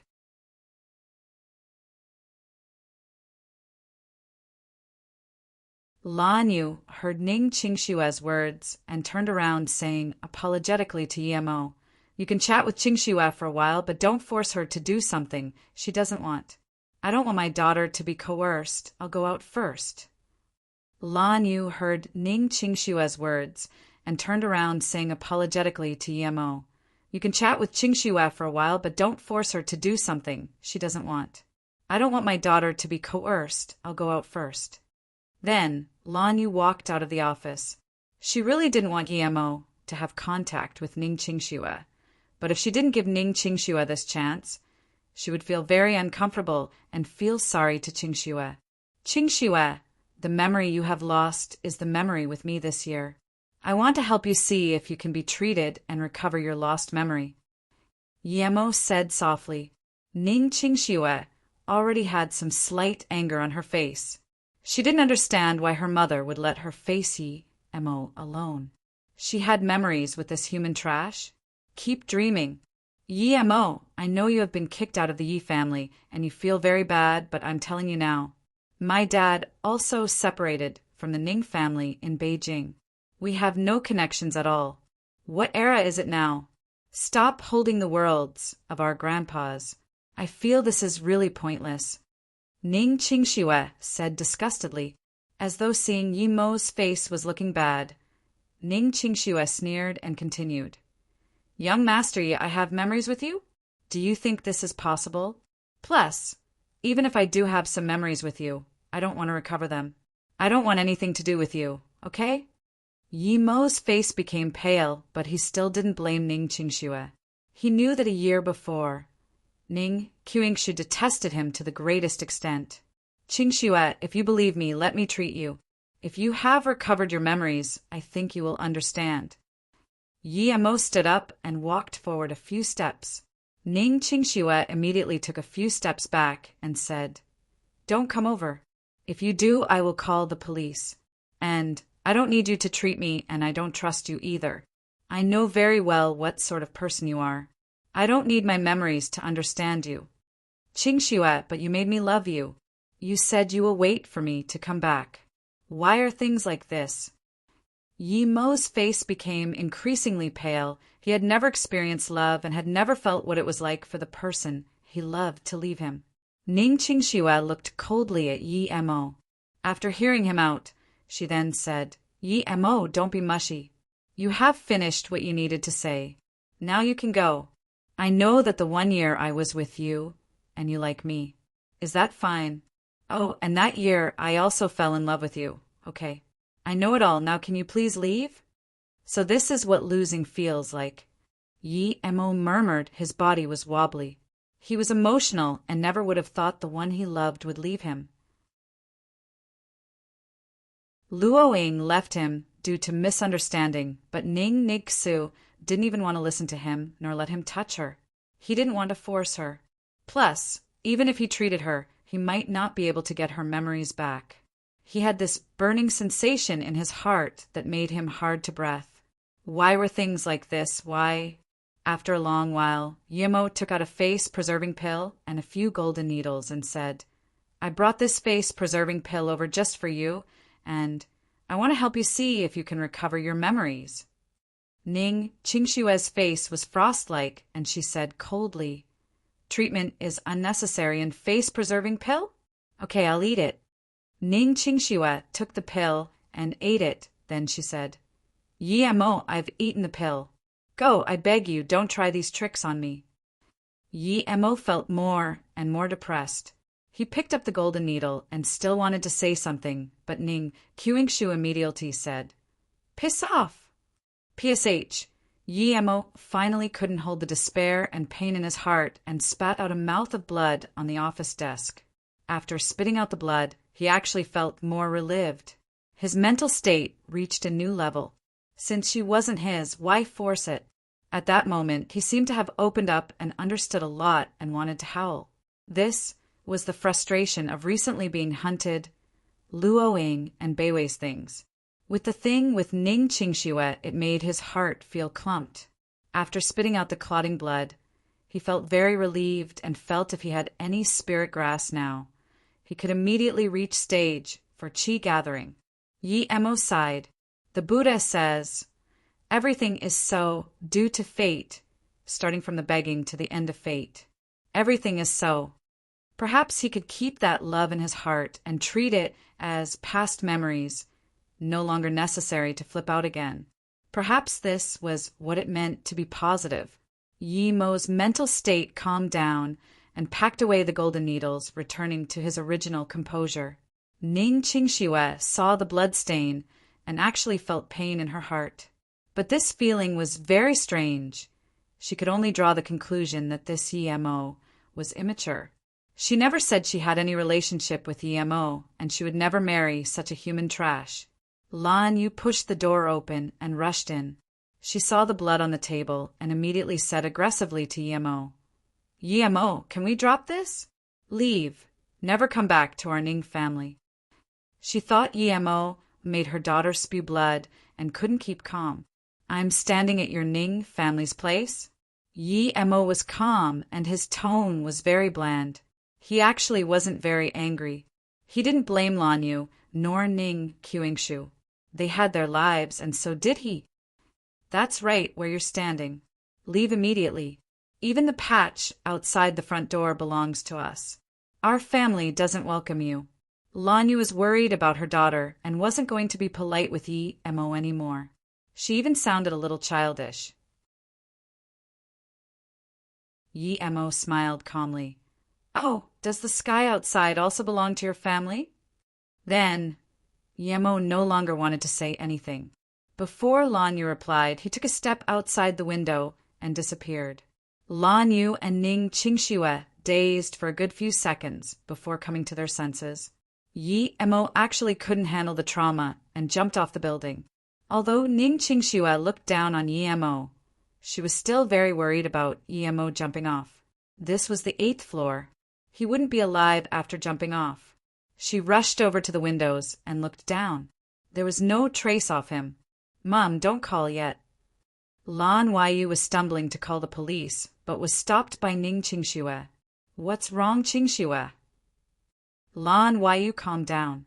Ning Qingxue breathed easy and looked down before saying, "He's quite capable. There's no trace of him at the bottom, and he probably climbed down the pipes and left." "Qingxue, did you spit the blood here?" Lan Yu finally reacted now. Ning Qingxue shook her head. "No, it's Yi-mo. He probably had some sort of trauma, Sai. He's quite pitiful, actually. Abandoned by the Yi family, but still not unenterprising." "Huh." Lan Yu stared straight at the blood stain. Ning Qingxue didn't know, but she knew all too well. Suddenly, she felt that she did this thing very wrongly. After long, Lan Yu sighed. Let the past be. Qingxue had her own life, and Yi-mo had his new life. Qingxue didn't remember the days with Yi-mo, and that was why she felt Yi-mo was pitiful.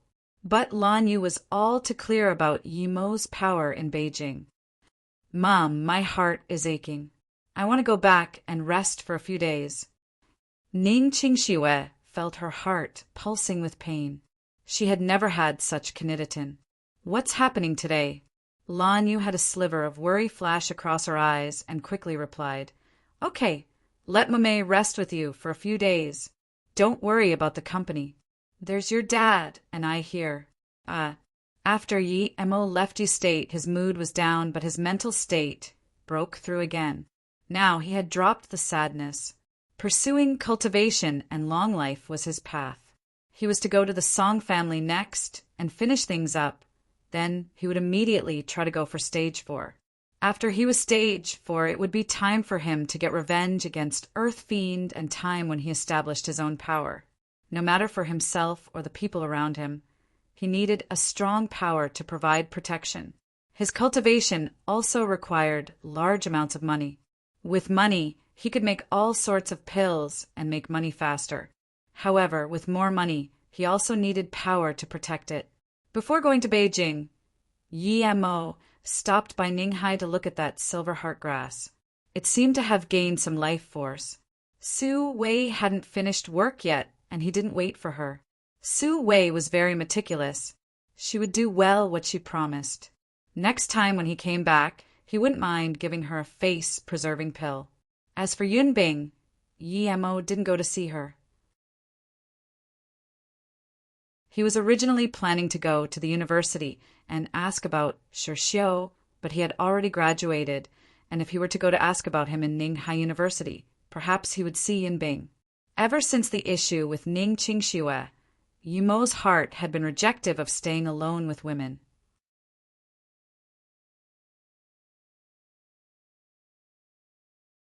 Beijing Song family. Beijing Song family. Contrary to Song Yuanyi and Song Qiming's expectation, the incident at Wuliang Mountain had been past a few months, and now Yemo still came to Song family to look for trouble. Did they think wrong? If Yi Mo really didn't dare to come to the Song family, should they get the Song family people to come back to Beijing? Perhaps Yi Mo didn't know the identity of Song Hai and them. The Song family didn't have the power to face off with Yi Mo, so they could only resist for now. Now, the Song family mansion was not near as busy and populated as before. Other than Song Yuanyi and Song Qiming, there was only Song Qishan. There were originally some third-generation people here, but after Song Hai disappeared, these people were sent away by Song Qiming. Tang Jing felt really fortunate recently. Although Song Qiming wronged her before due to some reasons, he still never forgot about her. Before she died, he came and found her and gave her the warmness and love she had longed for many years. Although before, all she had in her heart was hatred for Song Qiming. Seeing Song Qiming kneel down before her and beg for her forgiveness, her heart had already forgiven him. It didn't matter that she suffered so much all these years. At least Qiming came back. Although Bai Wei didn't want to come with her to Beijing, Qiming said that he wouldn't let anything happen to Bai Wei. Tang Jing had no doubt of Song Qiming's words. Although she still didn't go do surgery, her body was recovering gradually. Her face even looked healthier.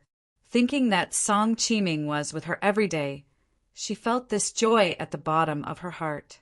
Her years of longing and hope finally had a resolution she wanted. She didn't mind if Song Qiming was rich or powerful. In her heart, she only wanted to be with him, and that would be the greatest joy of life. Sometimes, Qiming would even sit with her for an entire night without any requests. He just sat with her like those years ago. Tang Jing knew that Qiming wouldn't come today because he said he had a lot of work and would come back late. So, she made him some lotus soup. She didn't want him to work too hard. She still had a surprise for Qiming. It was that she could walk now. Song Qiming's office usually didn't allow others to come in, but he told her that others didn't include her. No one could replace her in his mind. He missed her for 20 years and didn't want to spend the rest of his life regretting. So, Tang Jing didn't mind that Song Qiming's office didn't allow others to come in. And now, there was barely anyone in the Song family mansion, so no one cared about this. What made Tang Jing disappointed was that when she came to Song Qiming's place, she noticed the second floor's lights were off. That meant that Song Qiming hadn't come back yet. There was the sound of car rumble that drove into the room. The car didn't stop at the outer garden, but drove straight in. Tang Jing knew that Song Qiming came back. Her heart rejoiced and wanted to bring the lotus soup over, but she saw two people get off the car and stopped herself in her tracks. Song Chiming got out, but there was also another young girl. The two seemed quite intimate, and the girl was holding Song Chiming's arms. Didn't he tell her that he was divorced? And even if he didn't, this woman was not much older than Beiwei. Tang Jing suddenly felt her hands shaky. She didn't mind Song Chiming bringing back a girl, but she cared that Song Chiming lied to her. Song Chiming and that girl had walked under the office and were hugged together. There was the sound of hookup and seductive moans. Tang Jing didn't believe this was the Song Chiming who stayed with her every night before. She was deeply disappointed but didn't hate Song Chiming. Perhaps her body wasn't well and she couldn't stay with him. That's why he was acting like this. Let's go upstairs. Song Chiming finally gasped and squished the girl's boobs and said, "MNHM, is that old woman still in the house? She's really annoying." The woman's voice sounded very sulky and was obviously unhappy. Song Chiming sighed. "I have no choice. Our Song family is being threatened too much by that EMO. She's Tang Beiwei's mother. I took her over just so the EMO would have some concern. Originally, I thought that according to Yemo's personality, he might quite possibly not do anything to the Song family due to Tang Beiwei's mother, but I think we've thought too much. He's by himself, and he doesn't dare to do anything to the Song family, no matter how strong he is. As for Tang Jing, let her be. Our Song family can still afford to feed a useless person." The woman gasped into laughter. "Treating your old lover like a dog to feed. What old lover? Don't disgust me. Perhaps I would be interested in her 20 years ago, but now, it's the hardest time of my life each night I talk to her. Sai, don't worry about her. I just didn't expect her daughter to be Yemo's sister. She's really lucky. Otherwise, why would I even care about her?" Song Chiming seemed to have thought of Tang Jing's looks and frowned. That woman laughed again. "I heard that Tang Beiwei is a real beauty. You must be interested in her. How come you don't seem yourself when you talk about her?" Song Chiming smiled. "Pity she's Yemo's sister. Our Song family shouldn't mess with him anymore." "Be gentle. I know you're interested in that girl. You even dare to fuck me." The woman called, and then her mouth seemed to be blocked by something. After a long while, she gasped and said, "Of course I wouldn't mind about that Tang Jing. Who I care about is the tigress of your family. To be honest, I still need to thank the EMO. If it wasn't for him, how could you send away that tigress? How do we dare to do this here? She only spoke half the sentence, and her mouth seemed to have been blocked by something. At the corner, Tang Jing's hands and feet went cold. The bowl of lotus soup fell on the grass, but she didn't seem to notice at all. The person who asked for forgiveness in front of her was this sort of person. She suddenly felt that all the power of her body was going to leave her. Yi-Emo sighed. He originally came here to kill the Song family people, but he saw this scene. He couldn't help but to feel sad for Tang Beiwei's mother, falling in love with such a man. Did she really not know what Song Chiming really was like? Did she really believe everything Song Chiming said? Yi-Emo didn't believe it. Tang Jing was just cheating herself. Perhaps she knew she didn't have long to live, so she wanted to die with happiness, not a life of losing hope. Sometimes there is no reason for love. Yi-Emo thought of Luoying. Would his love for her change because of anything else? He believed that Luoying wouldn't betray him, but if she did? Yi-Emo asked himself and found that he would still like her just like how he loved Ning Qingxue. Ning Qingxue was so indifferent to him, but he didn't blame her, nor did he resent her. He just enveloped that love and left it untouched. Perhaps this was what Tang Jing was like to Song Chiming. Even though she knew that Song Chiming was tricking her, she would still rather cheat herself, but now she could no longer do that. Yi-Emo believed that she must have regretted coming out to see this scene and hearing those words. Yi-Emo saw Song Qiuming carry that girl, and the two rustled upstairs. Meanwhile, Tang Jing spat out a mouthful of blood after a long while. Then she stood up slowly. She actually looked at Song Qiuming wistfully before leaving. Looking at Tang Jing's weak body like a small leaf in the frosty wind, Yemo actually felt uncomfortable. Why did she have to love such a man? But he couldn't help her at all, and he knew that if he killed Song Qiuming today and Tang Jing knew tomorrow, she will be very sad. However, even so, he would still kill Song Qiuming. From today on, he wouldn't let himself into trouble due to being soft on his enemies. He had to kill Song Qiuming. However, after things here were done, he would take Tang Jing to live with Tang Beiwei. The light beside the bedroom lit up. Song Qiuming and that girl were already rolling together. That girl's clothes were completely ripped apart, revealing 2 busted white rabbits. Song Qiuming's 2 hands already started rubbing and squishing. At the same time, he was also trying to take off the clothes on himself. That woman seemed thirstier than Song Qiuming and had flipped on top of Song Qiuming more than once. Yi Mo respected Song Qiuming's stamina. He was in his 50s to 60s, but he still had so much energy. Yi Mo raised his hand and a gust of wind shot out. That voracious woman was knocked out cold on the bed. Song Qiuming didn't even notice it at all until the woman stopped moving. "Xiao Yu," Song Qiuming called out worriedly. "You don't need to call. I've already knocked her out." Yi Mo's cold voice sounded. Song Qiuming's body shook and suddenly turned around.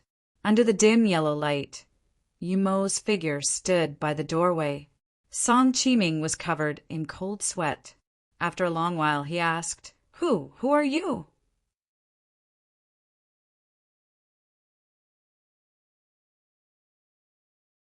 "I'm getting some payback," Yi Mo said, and a curved sword suddenly appeared in his hands. "I'm getting some payback," Yi Mo said, and a curved sword suddenly appeared in his hands. Song Qiuming looked at Yi Mo, not knowing where his curved sword appeared from. But immediately he reacted and said in a shaky voice, You are Yi Mo?" "That's right. You're very smart. You know you owe me.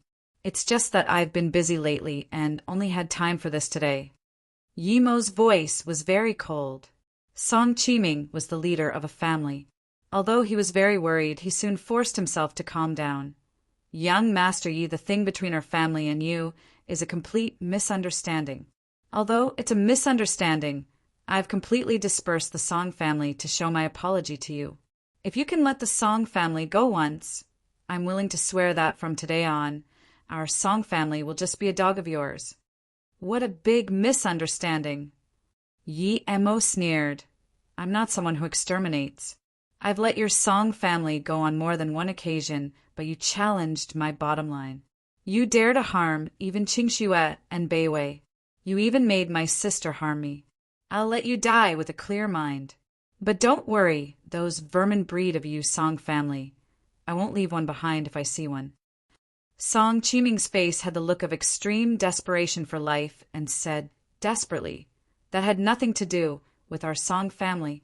It was all Dongfang Shi's plan. Our Song family never." Before he finished, he could no longer say anything anymore. Yi Mo had shattered Song Qiuming's aorta with his fist. Even as he died, he still had the look of trying to explain something. Yi Mo didn't use a sword to kill him. The sword was just to scare him. There were no marks on both the inside and outside of Song Qiuming's body.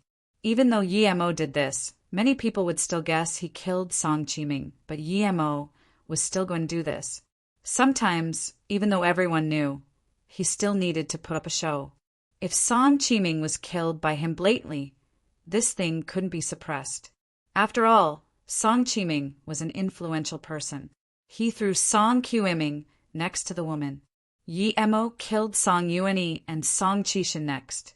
There were only these 3 important people in this mansion. Although there were still some maids and gardeners, Yi Mo never wanted to kill everyone. He didn't even kill the guards. As for Song Yuanyi and Song Qishan, Yi Mo just burnt them to ash. He only left Song Qiuming's body. Although he didn't kill all of the Song family's direct descendants, Yi Mo still felt a lot better.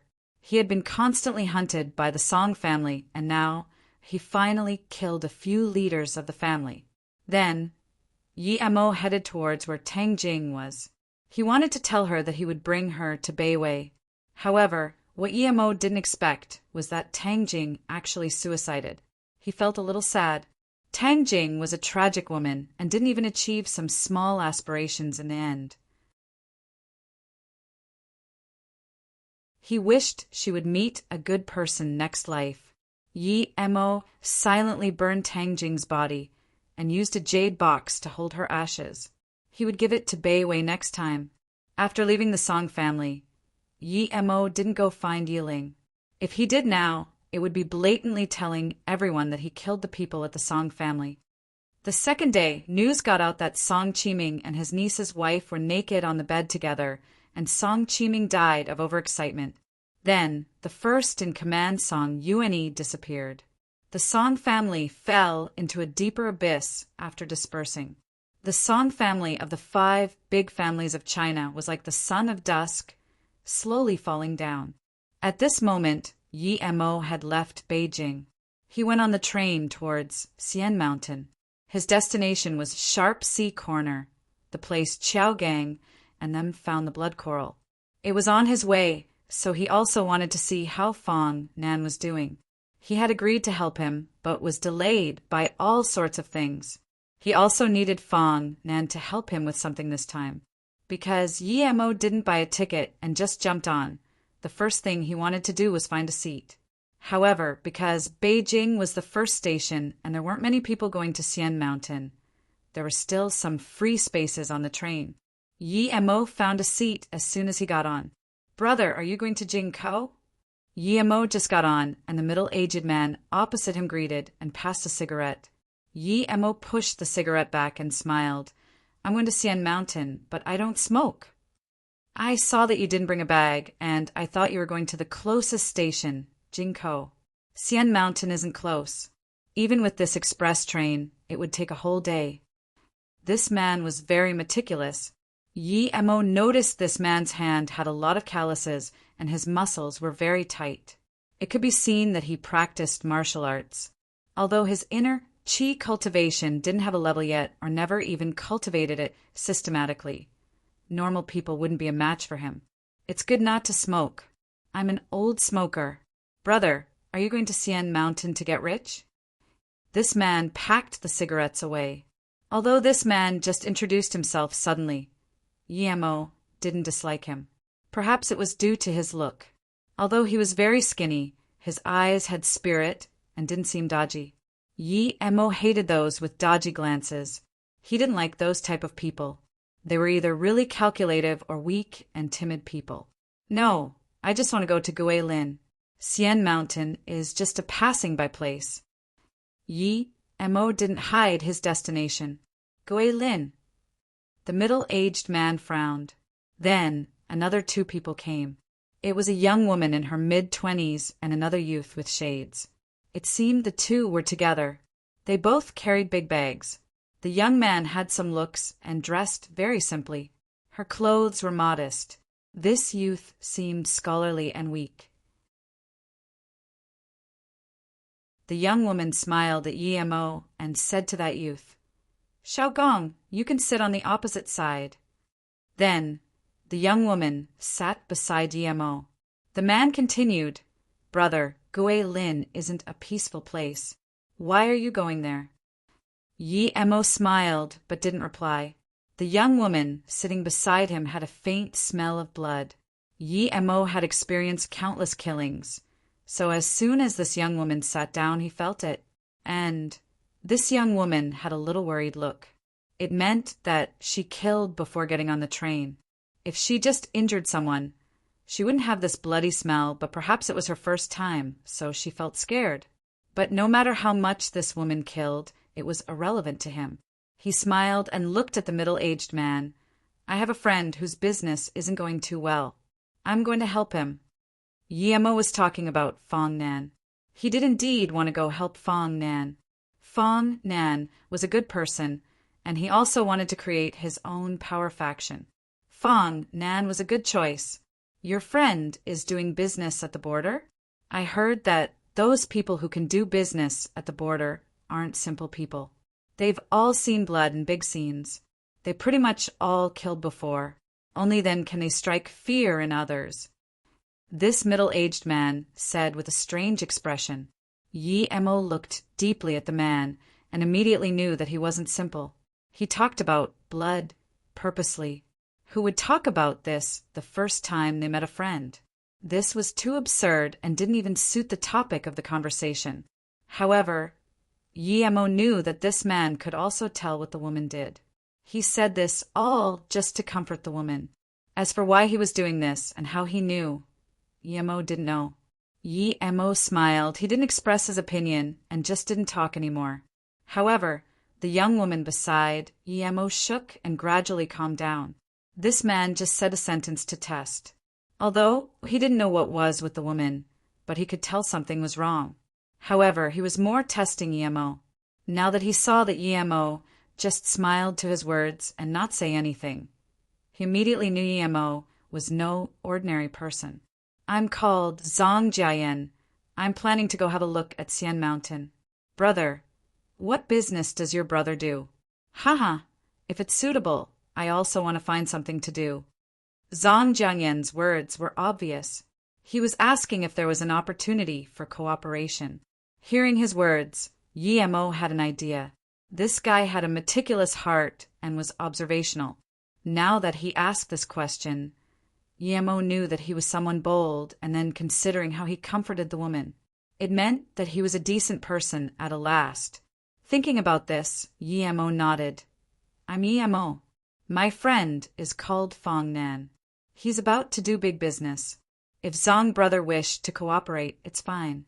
We are in need of people. Just when Yi Emo finished, and before Zhang Jiayan could reply, a few police officers who looked serious reached out to Yi Emo. That youth and the woman saw the police come over and immediately became pale. They even started shivering.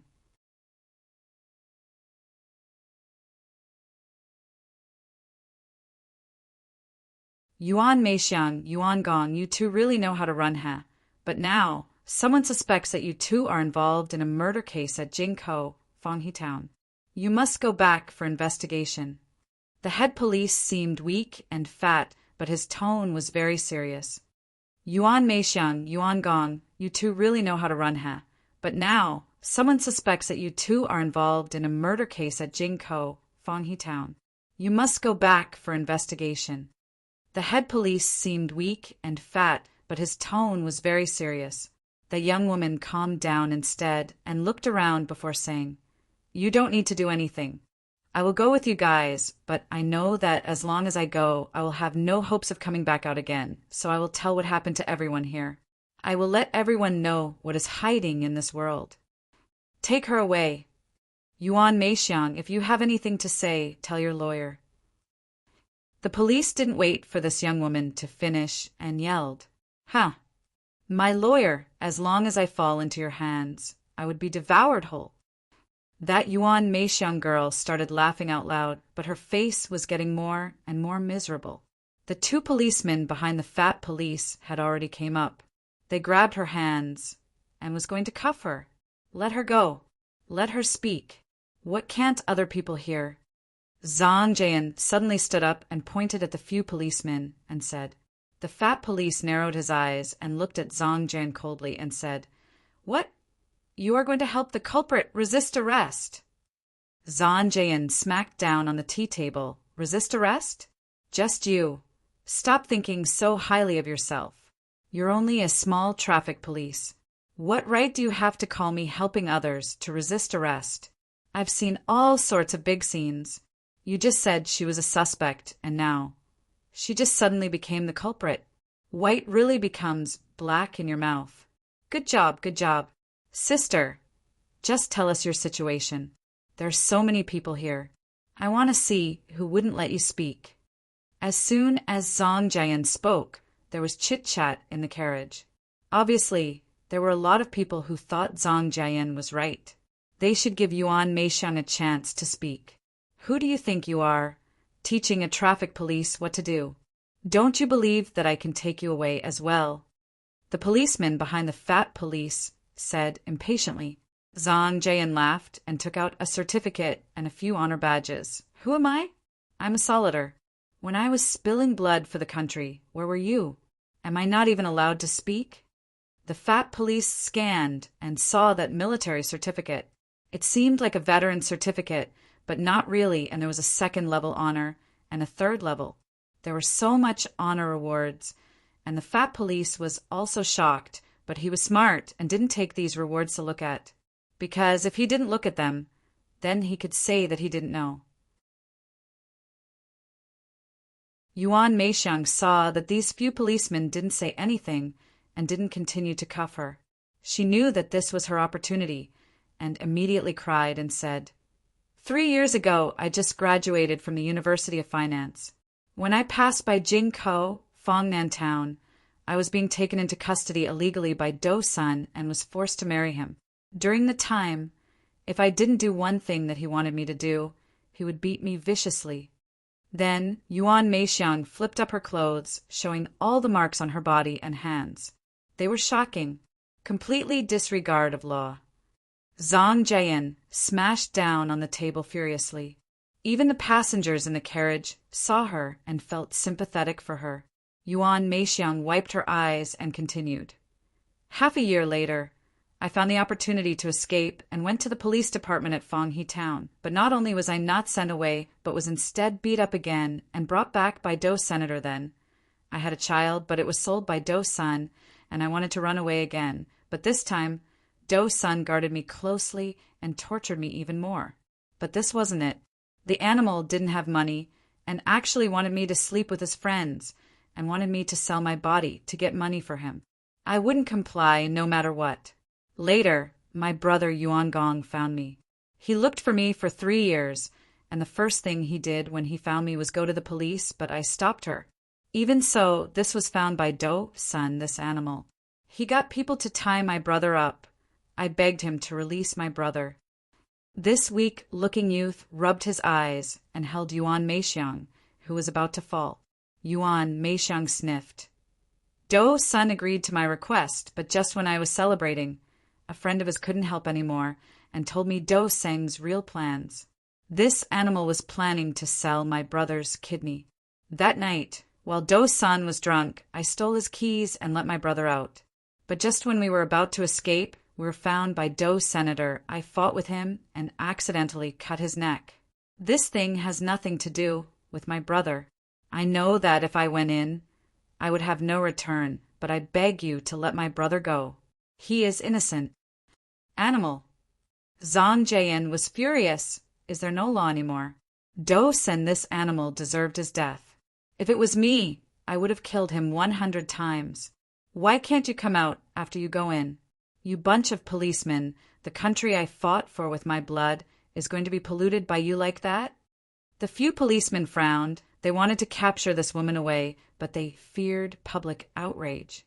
Just when the few policemen didn't know what to do, the train had arrived at the new station while Yuan Meixiang said miserably, because Dou Sen's brother is the captain of the Fenghe police department. I heard that the previous captain was a righteous man and was harmed by Dou's senator. So if I go in, I'd be dead for sure. It was I who killed Dou's senator. It has nothing to do with my brother.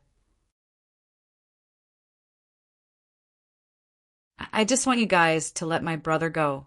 Okay, you finished. Now there will be someone to take you away. Whatever your situation is, you can tell it at the police department. The fat police looked hesitantly at Zhang Jian before saying to Yuan Meixiang. Zhang Jian was full of anger. He knew that he couldn't stop the fate of them being taken into the police station, but his personality compelled him to stop this. Killing my brother. How dare you? You evil bitch. You actually ran this far. Another 2 policemen rushed into the carriage. The one walking at the front had triangular eyes. As soon as he came in, he saw the 2 and had violent gazes from his eye. Obviously, in his eyes, the 2 were already dead. Dou Lin. Yuan Meixiang saw the triangular-eyed man and finally couldn't stop shaking her body. Yi Mo patted Zhang Jian, who was about to talk. When that Dou Lin attacks me, and when he gives his verdict, help me record things. Zhang Jian dazed. Although he didn't know what Yi Mo meant, he still took out his phone and nodded. Old F.A., how come you still haven't cuffed her? Han Dan, take these 2 murders away. Dou Lin looked coldly at the brother and sister. You are Dou Sen's brother Dou Lin? Your brother raped a woman and abused her and also sold organs. I think you helped out quite a lot, didn't you? Scum. Yi Mo walked out and stopped the triangular-eyed man, saying coldly. He only needed to look at Yuan Meixiang's expression and tone, and he would know that she didn't lie. She even avoided using extreme words. Originally, Dou Lin was going to tell Yi Mo to piss off, but when he heard the word scum, he could no longer control his anger and kicked towards Yi Mo. Yi Mo sneered and kicked first onto Dou Lin's Achilles tendon before patting his forehead. Then he continued to ask, Tell me everything. All the bad things you did being a police and who you harmed. Who would say the bad things they did? Just when everyone thought Yi Mo was dumb, Dou Lin's eyes became dazed, and hearing Yi Mo's words, he murmured, I killed Captain Ba because he knew that I raped Dushi's daughter and he wanted to arrest me. I provide all the girls at the Jingko brothels. They are all girls from outside who come here to work. I have made a deal with T-Boss that it's 50-50 profit. Everything Dou Lin said was bloody and gruesome. There were so many people in the carriage, but they all felt shivery. There was actually such an inhuman trash in this world. Yi Mo looked back at Zhang Jian and asked, Did you record everything? Yes, I didn't expect these 2 brothers to be such bastards. They are worse than animals. I really want to kill him right now. Zhang Jian stared at Dou Lin, who knelt down. His eyes were pouring with flames. Yi Mo smiled and pulled out a gun from somewhere and fired at Dou Lin's forehead. He actually killed Dou Lin in front of all these people. Silence. The entire carriage sunk into silence. Even if Dou Lin could be sentenced to death 10,000 times, he couldn't be killed here. And this person carried a gun with him. You have a gun? After a moment, the fat policeman stared at Yi Mo and asked while taking a few steps back. Obviously, he was worried Yi Mo would attack him. Yi Mo looked at Han Dan, who came with Dou Lin, and said coldly, I originally planned to kill you as well, but you still have some uses. If you can't provide me with important sources, I will still kill you. Although Han Dan had a gun, he was shaking and subconsciously nodded. Yi Mo then turned around and said to the fat police, Indeed, I have a gun, and I killed him. Show me document to the captain of this train. Then Yi Mo took out his blue booklet and dumped it to the fat policeman.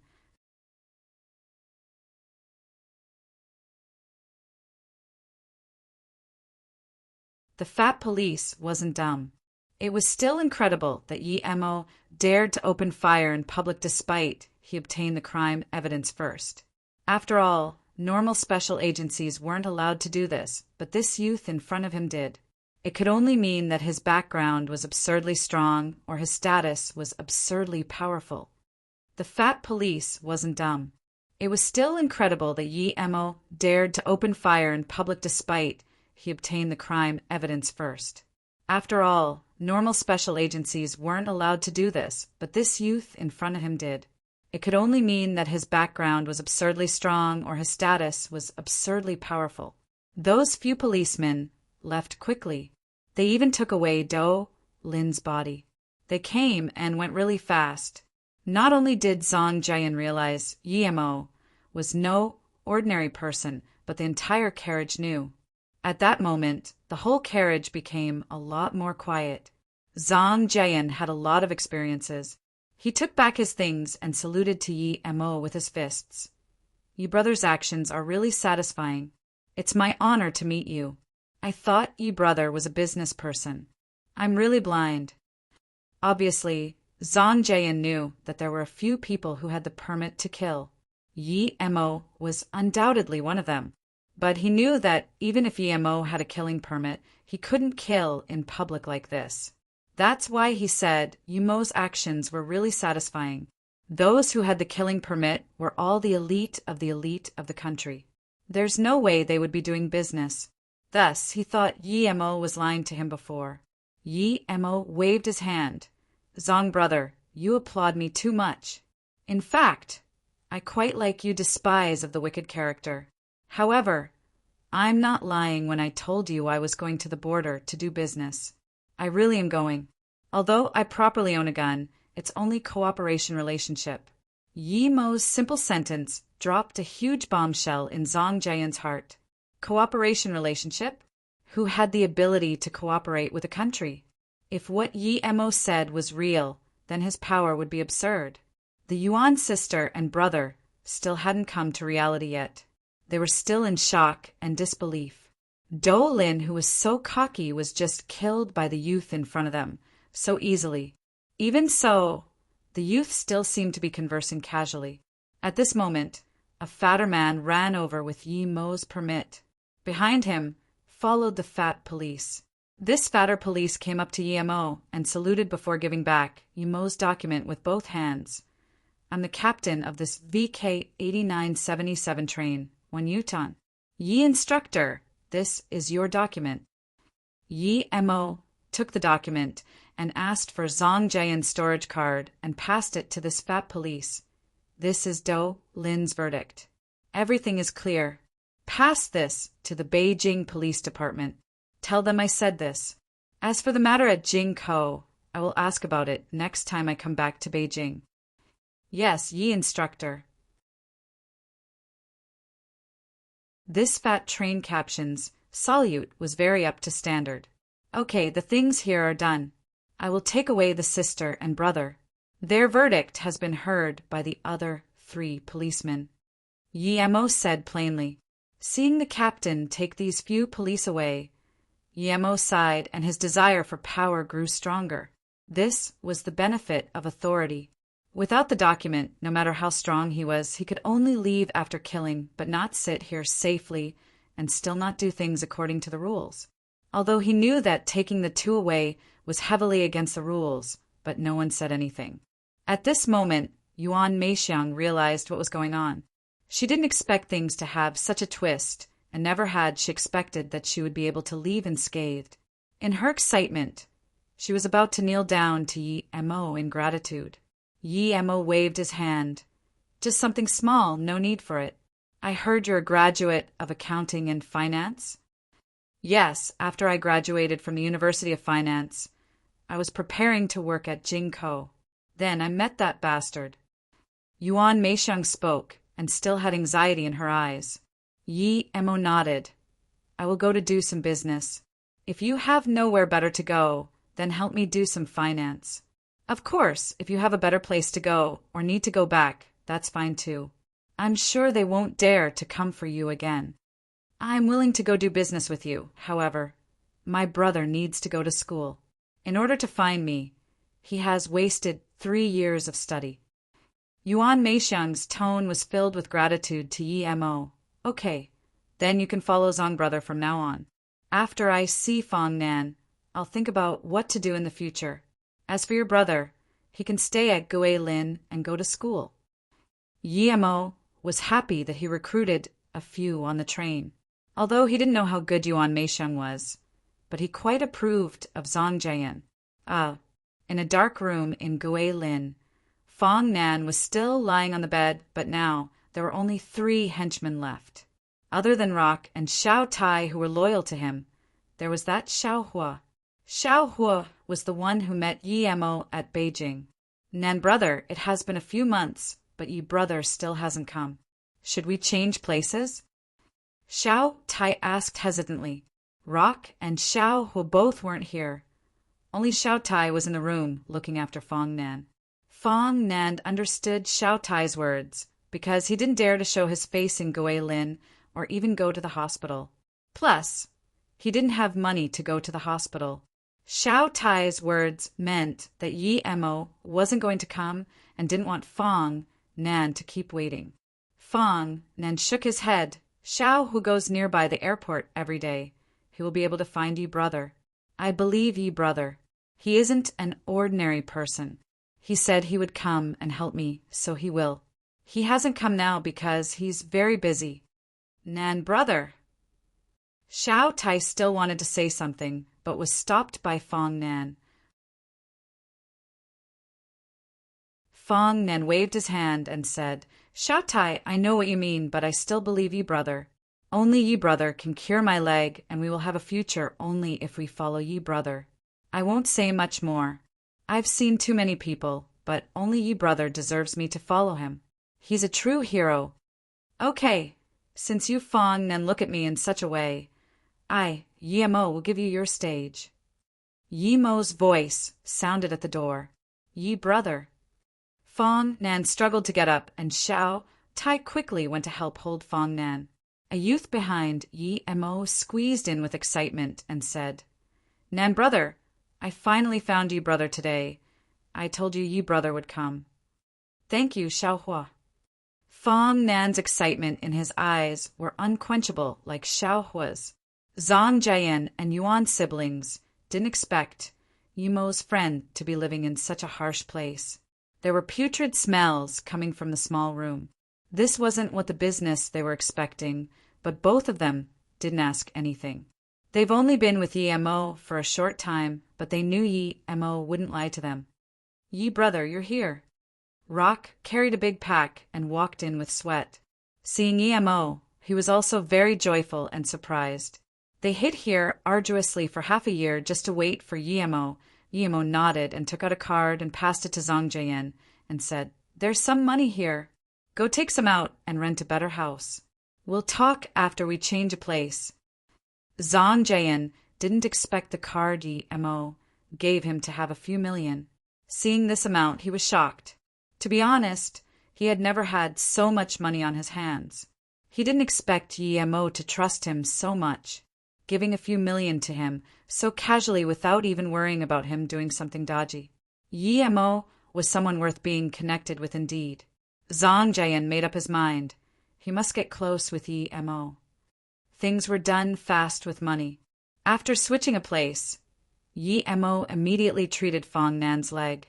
Although he was damaged badly and dragged out for a long time, it took only a week's time in Yi Mo's hands. After a week, Fong Nan could already walk. Yi Mo, however, came to Zhang Jian privately.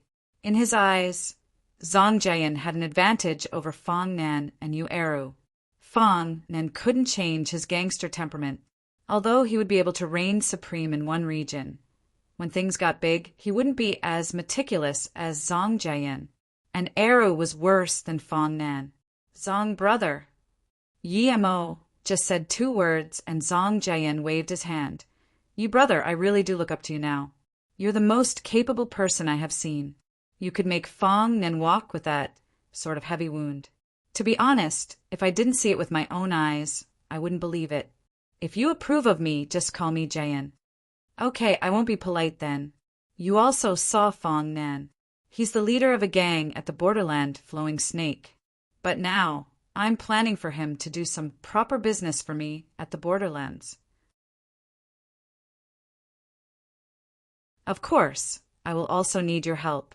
Yi Mo saw that Zhang Jian was straightforward, and so he was also straightforward. Zhang Jian immediately stood up and said, Things should be like this. I came with you because I want to do things with you. I've retired from the army, but I'm still physically capable. Yi Mo shook his head and said, Due to some reasons, I need a lot of money now.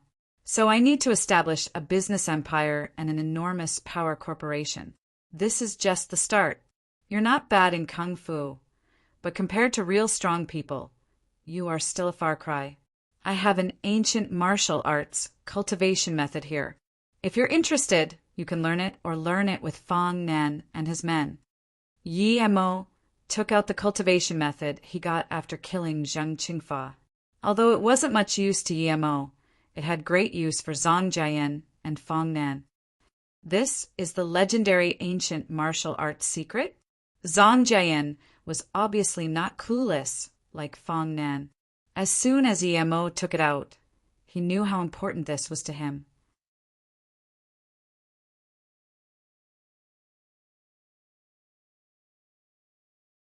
After another week, Fong Nan's leg was pretty much fully recovered. He could even practice a few moves with Zhang Jian. Yuan Meixiang's face was also getting readier by the day. Yemo was prepared to take Fong Nan and Zhang Jian to Flowing Snake. After another week, Fong Nan's leg was pretty much fully recovered. He could even practice a few moves with Zhang Jian. Yuan Meixiang's face was also getting readier by the day. Yemo was prepared to take Fong Nan and Zhang Jian to Flowing Snake. Leaving behind Xiao Hua and the Yuan siblings, Yemo took Fong Nan and Zhang Jian and others into Flowing Snake. Yemo also knew a bit about why Fong Nan was kicked out of Flowing Snake. Xiao Hua told him before, and the main reason was due to him. Ning Qingxue went to find him, and in order to protect Ning Qingxue, Fong Nan had conflicts with Shi. Then when Qi Wanqing came to Flowing Snake, he went and taught Shi a lesson. These caused the hardship of Fong Nan. Where did the amphibian gang come from? Who was Shi? How could he make the amphibian gang attack for him? Yemo thought of this and questioned. Although he didn't hang in gangs, but he had heard of all the big gangs. How come he had never heard of this amphibian gang? Fong Nan said worriedly, "The amphibian gang is a branch of Nanqing. They are powerful and no one dares to mess with them. If you offend the amphibian gang, then death is your only fate. This time, we're not going to look for trouble with the amphibian gang. We just need to kick away Shi. Shi has a sister who is the lover of a vice gang leader of the amphibian gang. That's why he could mobilize the amphibian gang. But now, I heard that the gang has left Nanqing. I just don't know if it's real or false." As soon as Fong Nan finished, Zhang Jian frowned, and Yemo also sighed. This Fong Nan really was dumb. Were they going to get revenge and leave Flowing Snake immediately? If they don't leave, then they would have offended Shi again. Would his brother-in-law let Fong Nan go? Yemo didn't say anything, but Fong Nan woke up immediately and said in a troubled tone, "I'm afraid that if I do something to that Shi, then her brother-in-law would come again." Zhang Jian smiled and said, "That's for sure. I suggest we plan for the long term if we can't kill them in once." Although he didn't know how strong the amphibian gang was, Zhang Jian has heard of the big name of Nanqing. He knew that with their power, it was bullshit to fight with Nanqing. It wasn't that he was afraid of death. He needed to persuade them from doing some pointless thing. The amphibian gang could leave Nanqing, meaning that they weren't easy to deal with either. Yemo knew what Zhang Jian was thinking and smiled. "Jian, don't worry. Others are afraid of Nanqing, but they are not a threat to me." He didn't even feel threatened by Nanqing. How much power did he have? Zhang Jian was shocked, but he still chose to believe Yemo. From his many years of experiences, he felt that Yemo wasn't the type to bluff. Fong Nan had this blind admiration to Yemo. Although he knew that the amphibian gang was hard to mess with, his first reaction wasn't the revenge of the amphibian gang, but now that he remembered who the backstone of the amphibian gang was, he felt troubled. No matter how much he admired Yemo, he didn't believe Yemo could beat Nanqing, who had an army. Although he heard that the amphibian gang wasn't a part of Nanqing anymore, this wasn't a verified fact. "Fong Nan, haha, you actually didn't die. You dare to come back to Flowing Snake again. If I let you go today, you are my dad." As soon as Yemo walked into Flowing Snake Town, there was an extremely cocky sound. Fong Nan's face was very bad. He scanned this guy and turned around to Yemo. "Yi brother, this guy is Shi. They call him Echidna because there were a lot of interests in Flowing Snake. With the help of the amphibian gang, he was the person responsible at Flowing Snake." Yemo studied Shi. He seemed in his 30s, and his eyes were bulging. It was obvious he had been too lustful, but his expression was very cocky. He still had 4 fearsome-looking henchmen behind him. "What are you looking at? I'll gouge out your eyes later," Shi said cruelly at Yemo. Then he looked at Fong Nan.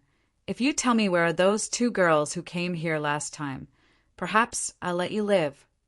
"You are a kidna." Yi Emo looked at Shi Wei and was greatly disappointed. Regardless of whether this guy had support, Fong Nan couldn't even deal with this guy. Fong Nan wasn't really up to standard. If it was him, even if he didn't have the power to fight with Echidna, he would think of a way to kill this guy before he left Flowing Snake. Shi Wei looked at Fong Nan and then looked at Emo before finally understanding who was the boss. He walked in front of Emo and waited to use his hand to lift Yemo's chin, but he only raised his hands about half an inch and had his whole arm severed by Yemo's wind blade. Emo was no soft person. He came here to kill. Ag. A few seconds later, Shi Wei finally yelled in pain and sat on the ground. He just lost an arm for no apparent reason. Fong Nan reacted first because he knew Yemo's power and didn't mind Yemo's killing actions at all. Zhang Jian also reacted and looked at Emo with different eyes. Although he guessed that Emo was an ancient martial artist when he gave him the cultivation method, he couldn't even tell when Emo attacked just then or even see what knife Emo used to sever Shi Wei's arm. "Kill him!" Shi Wei shrieked, and the four men also reacted. They pulled out their swords and charged at Emo, Zhang Jian, and Fong, and also pulled the curved swords from their waists. But Emo just shook his finger to them and sliced his hand in the air twice. 2 wind blades and 4 heads were chopped down until the heads fell to the ground. The 4 henchmen still ran a few steps forward before falling down next to Shi Wei. Yemo's expression was plain. To him, killing a few people was no different than stepping on a few ants. Plus, he was about to start his first business in Flowing Snake, and he needed to kill. No one would give out Flowing Snake if he just spoke a few words. Fong Nan could still stay calm, but Zhang Jian was completely shocked. He had seen many masters, even yellow-level tertiary stage, but he had never seen someone as stern as Emo. He only saw Emo wave his hand quickly twice and didn't even see him take out any projectiles, and 4 people were killed. What shocked Zhang Jian more was Yemo's attitude towards killing. Before, he thought Emo could stay calm after killing, probably due to the permit, but now he knew Yemo's calm after killing had nothing to do with permit. For the first time, Zhang Jian felt he hadn't truly understood Emo yet. He only saw the surface of Emo. As for Yemo's origin and power, he only understood a little. Emo was decisive in killing and knew what was important. He made him record the evidence first before killing Dolin. When he killed here, he didn't ask about anything. It could be seen that he was meticulous and not someone impulsive.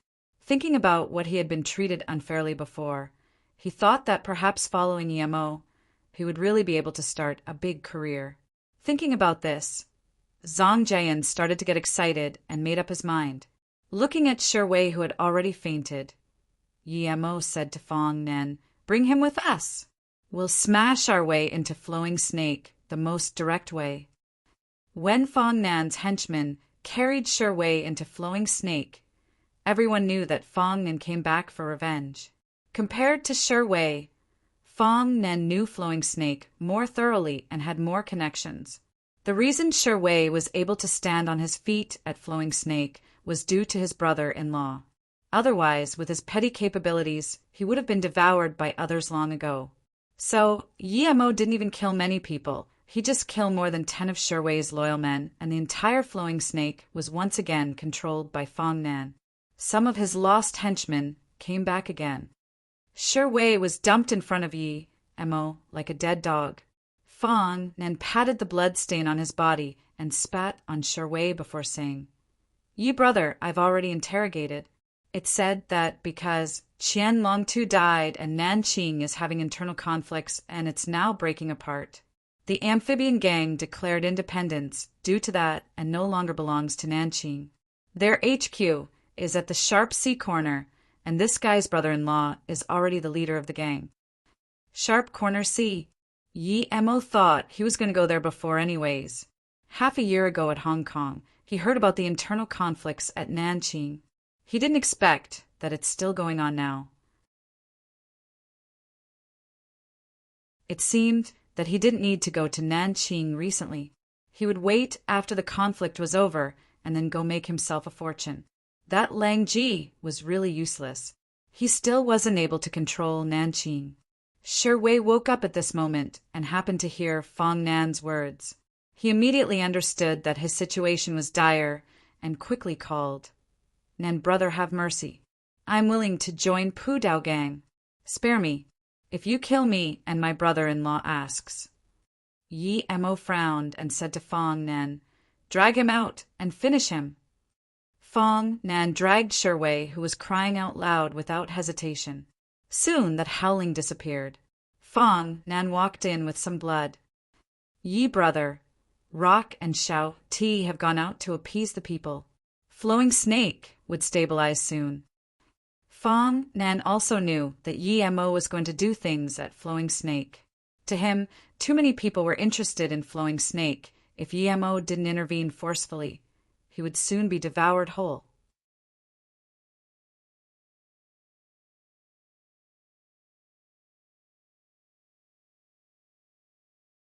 Yi Mo looked at Zhang Jiayan and Fong Nan and nodded and said, "Okay, Fong Nan, you need to listen more to Jiayan from now on.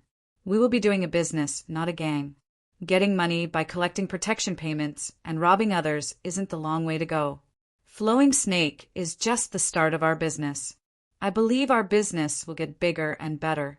What we need to do is that when people hear the product is from Flowing Snake, they would go buy it regardless of price." Yi Mo looked at Zhang Jiayan and Fong Nan and nodded and said, "Okay, Fong Nan, you need to listen more to Jiayan from now on. We will be doing a business, not a gang. Getting money by collecting protection payments and robbing others isn't the long way to go. Flowing Snake is just the start of our business. I believe our business will get bigger and better. What we need to do is that when people hear the product is from Flowing Snake, they would go buy it regardless of price." Zhang Jiayan's eyes gleamed with light. Although Yi Mo didn't describe some grand scheme, he didn't doubt Yi Mo's actions at all. "You brother, are we going to start a company?" Fong Nan wasn't an idiot and could tell that Yi Mo wanted to do a big business. Yi Mo nodded. "The first step is to start a company. Let's call it Luo Yu." Yi Mo thought for a moment and remembered that he came from Luo Yu continent. Looking at the gangster temperament in Fong Nan, Yi Mo laughed to himself, but he still needed to remind Fong Nan. "Fong Nan, we're doing legal business now. Don't do the previous things anymore. I want that when I came back to Flowing Snake, it is no longer a chaotic place. I want to build a real city. I think Jiayan will understand what I mean.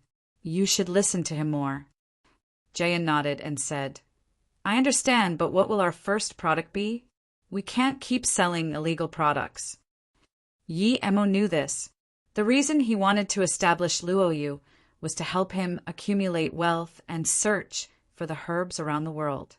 His ultimate goal is still to help him cultivate. Luo Yu will be pharmaceutical. Of course, our main purpose is to collect all sorts of precious herbs. I have a detailed list here with some images. Jiayan can be responsible for this. From now on, Jiayan can manage Luo Yu. Yi Mo took out the list he drew already and gave it to Zhang Jiayan. "What about me, Yi brother?" Fong Nan asked hesitantly. "You will be responsible for the safety of the company. Once our company earns a lot of money, people will be jealous, so your job is to make Luo Yu absolutely safe." Yi Mo said immediately. Fong Nan didn't care about the title of the position. He just blindly followed Yi Mo. Now that Yi Mo assigned this to him, he immediately patted his chest in promise. Yi Mo then said to Zhang Jiayan, "I still have 2 disciples at Luotsang. They will be managing he products. When you have time, go to Luotsang and bring them over."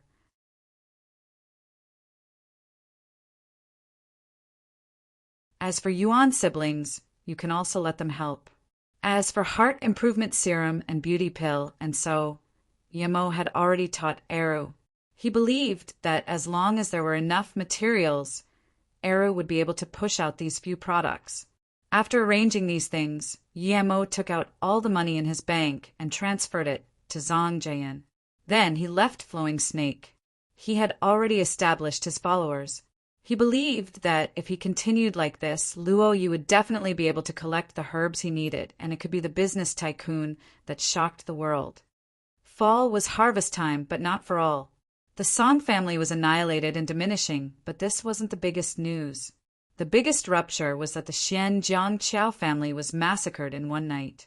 Being the third largest family in China who had power in both Beijing and Xinjiang, most families could only admire it in awe. But now, with the Xianjiang Chao family being annihilated, the Beijing Chao family also fell down a cliff and was about to exit the 5 big family stage. The 5 big families of Beijing. The Song family was diminished. The Yi family was far from its glory days. The Chao family took such a heavy blow. The only ones who could still deserve to be part of the big families were the Zhang family and Li family. The annihilation of the Xianjiang Chao family also warned all the other major families that they were far from being indestructible. The Xianjiang Chao family was not without survivors. Chao Gang was one of the 3 lucky survivors. He listened to Yi Mo's suggestion, but was reproached by his grandpa. However, Chao Gang believed that Yi Mo was no ordinary person, and Yi Mo gave him that feeling that Yi Mo was someone above the families. He didn't believe Yi Mo would say such thing to him for no reason. Although his grandpa Chao Zhen rebuked his words, he still secretly attached a few cameras and left Xinjiang. Chao Gang went back to Beijing and told what Yi Mo told him to his second grandpa Chao Xen. Chao Xen heard that it was Yi Mo's warning and was going to contact Chao Zhen immediately, but at this moment he got news of Xianjiang Chao family being annihilated. When he got to Xinjiang, he found that all the surveillance had been destroyed except for the 3 cameras Chao Gang secretly put down. Chao Xen looked at the surveillance record Chao Gang took out and sighed. Those with great wisdom in the Chao family were too little. If they could listen to Chao Gang's words this time, the Xianjiang Chao family wouldn't have such a big disaster. There was only 2 black-clothed men recorded. They both weren't tall, but when they killed the Chao family people, they were like demons. Although the cameras didn't show everything, but Chao Xan couldn't help shake. These people were so cruel. Second grandpa, why? Why did they do this? They can just take the blood coral. Why would they still kill everyone? Chao Gang's eyes were red. He couldn't understand. Chao Xan sighed and turned off the video and stared at Chao Gang for a long while before asking, "How do you know Yi Mo didn't do it?" Chao Gang dazed. He didn't expect his grandpa to ask such a question, but a moment later he immediately said, "I have a feeling that he isn't this sort of person. If he was, then he wouldn't remind me. And the 2 people on the screen are both much shorter than him." Chao Xan nodded. "Tell me exactly what Yi Mo told you before." Chao Gang reminisced and said, "He told me that if the blood coral was taken by the Cha family, they would be fine, but if any other families took it, nothing good would come out of it. He also said that the Cha family was a semi-hidden family and could contact the hidden sects. Then he asked me where the blood coral was found." Chao Xan suddenly stood up and then sat down slowly after a moment while murmuring to himself. "The Cha family is actually a semi-hidden sect. No wonder this happened. Our Chao family has no way to get revenge for this, sigh. Second grandpa, let's give the tape to the police." Chao Gang hadn't finished and was interrupted by Chao Xen. "Chao Gang, don't mention the tape and Cha family thing again, okay? If the Cha family is really a semi-hidden family, then it would be a suicide to hand the tape out. They have the power to annihilate the Beijing branch of our family as well." Chao Xan said very seriously. Chao Gang dazed and said after a while, "Second grandpa, are we just going to let it go like that?" "Let it go." Chao Xan murmured and stared at Chao Gang. "Chao Gang, do you know which family is really the biggest family in China?"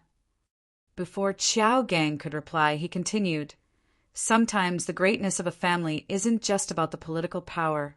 The biggest family of China is actually the Zhang family.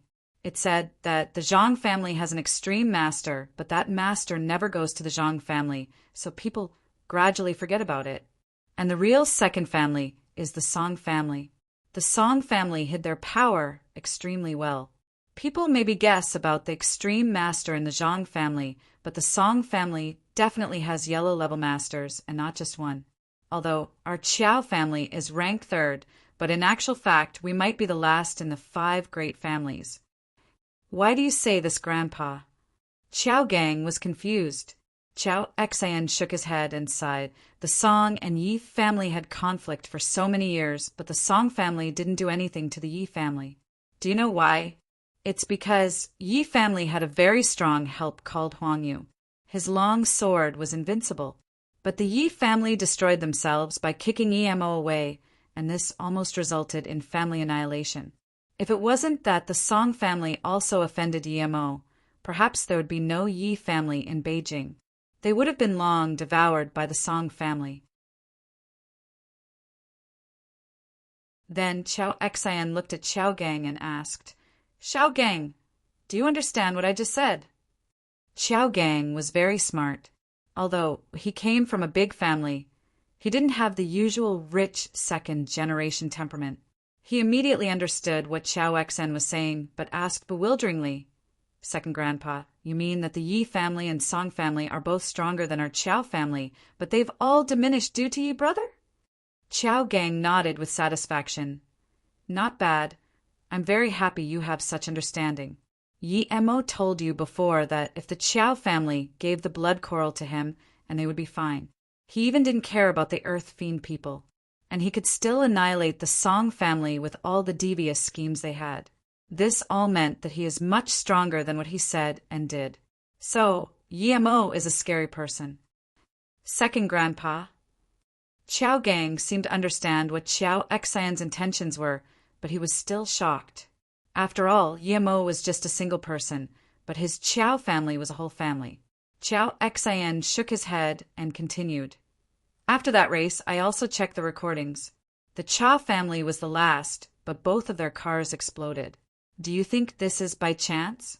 If I'm not wrong, then it must be related to Yi Emo.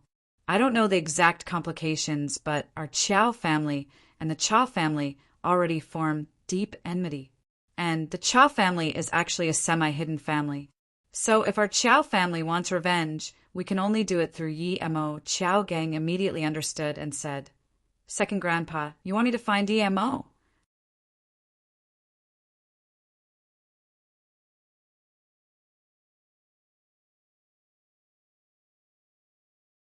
Indeed, we have a common enemy, and other than him, no one else can help our Qiao family. Of course, we can just sit here and wait. Although we can't hand this tape to the police, we can go find General Han Zixin. He can help us, and he definitely wouldn't just let this go. Now, leave Beijing and find Yi Emo immediately. You don't need to worry about things here. Qiao Xian said, Indeed, we have a common enemy, and other than him, no one else can help our Qiao family. Of course, we can just sit here and wait. Although we can't hand this tape to the police, we can go find General Han Zixin. He can help us, and he definitely wouldn't just let this go. Now, leave Beijing and find Yi Emo immediately. You don't need to worry about things here. Qiao Xian said, At the Sharp Corner Sea area, the amphibian gang was the authority. No one dared to say anything to them. They were at the border, and after recently leaving Nanqing, they had become even more stronger. With Nanqing not being able to take care of itself, the amphibian gang has completely controlled the borderland commerce. When Yi Emo arrived at Sharp Sea Corner, the leader of the gang, Wang Jiu had a face full of killing intent, throwing a tantrum. Wang Jiu killed the leader of the gang Guoquan half a year ago and declared independence from Nanqing. With Nanqing State, they didn't even do anything to the amphibian gang. So now the amphibian gang was growing steadily, and Wang Jiu reigned supreme. Beside Wang Jiu was an exceedingly busty woman who was rubbing her eyes and weeping. No matter who killed Sherway, I will make him die without a complete corpse. I will annihilate his entire family and cut his skin off inch by inch and feed it to dogs. Facing the woman beside him, Wang Jiu was more furious. Then he breathed heavily and took out a gun and slammed it on the table. Investigate. Even if it's the god of the heavens, I won't let him go. Chin Air, most of our brothers are here. Bring some brothers and head to Flowing Snake immediately. There were 50 to 60 people in the hall, and in the middle was a tied-up man. To be exact, the man wasn't tied up, but nailed. His ligaments were all nailed to a wooden block. His head was sagging, and it was unknown if he was alive or dead. When Yemo came to the Sharp Corner Sea, he was also shocked by the amphibian gang. The headquarters was made almost like a 5-star hotel, full of luxurious decorations everywhere. Perhaps a few years later, the amphibian gang could start a business district. Bang! Yemo kicked open the door of the amphibian gang's biggest meeting room. Looking at Wang Jiu, who didn't even react yet, and sneered. You are the leader of the amphibian gang? You don't need to go find me. I've already come. Wang Jiu dazed for a moment and shot up. How dare you? You killed Sherway? You dare to show your face. Don't kill him. Capture him first. I'll teach him who's the real boss here.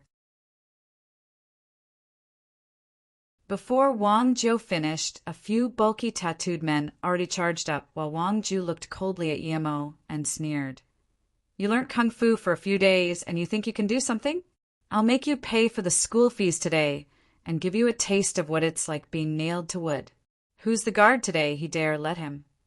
Wang Jiu suddenly stopped as he looked at the center of the room with his mouth wide open in shock. Those 4 men who charged up already lost their heads. You. Wang Jiu looked at Yemo in shock and wasn't able to react in a long time.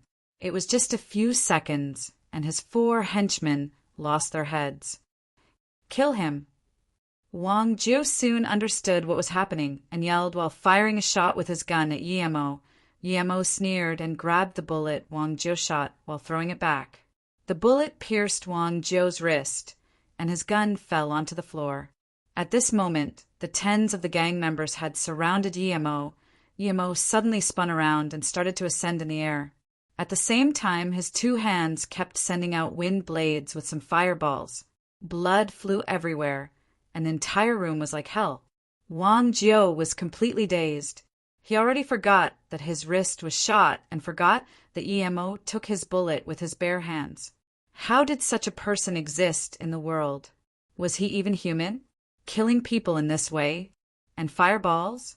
Yemo's wind control could only last a few minutes, but after a few minutes, he landed in front of Wang Jiu. The gang members in the meeting room had all become bodies. Most of them have already turned to ash. Yoop! Wang Jiu's mouth was dry as he pointed at Yemo shakily. What sort of scenes hadn't he seen? But not like this. Those who knew Wang Jiu all called him a slaughter demon. They all said they would rather offend Hades than Wang Jiu of the amphibian gang, but today he finally understood what was really a slaughter demon. You are gang leader Wang? You said you wanted to kill all my family, so I came here first. Yemo kicked Wang Jiu off his seat and then kicked the woman who had fainted out. Then he sat down. Big brother, this is a misunderstanding. From today on, I'm your subordinate. If you tell me to go east, I won't go west. Wang Jiu suddenly felt cold, not minding that there were many bloody bodies next to him. Arg! At this moment, that woman had awoken, and when she saw countless bodies all around her, she immediately screamed. Wang Jiu took out a dagger and stabbed into this woman's throat and immediately said, It's this bitch that tricked me to attack Big Brother. I killed her. Big Brother. As he spoke, Wang Jiu's teeth couldn't help shaking. He had never thought he would be killed one day when he was killing. He could be indifferent about the life and death of others, but he took his own life to be very crucial.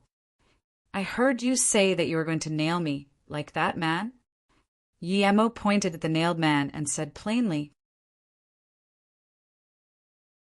Misunderstanding. Big brother, this is all a misunderstanding.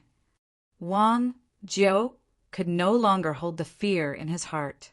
He suddenly understood Yi Mo's meaning. Yi Mo sneered and walked to the nailed man. He raised his hand and a few metal nails fell on his hands. He casually dumped the unconscious man aside and kicked Wang Jiao.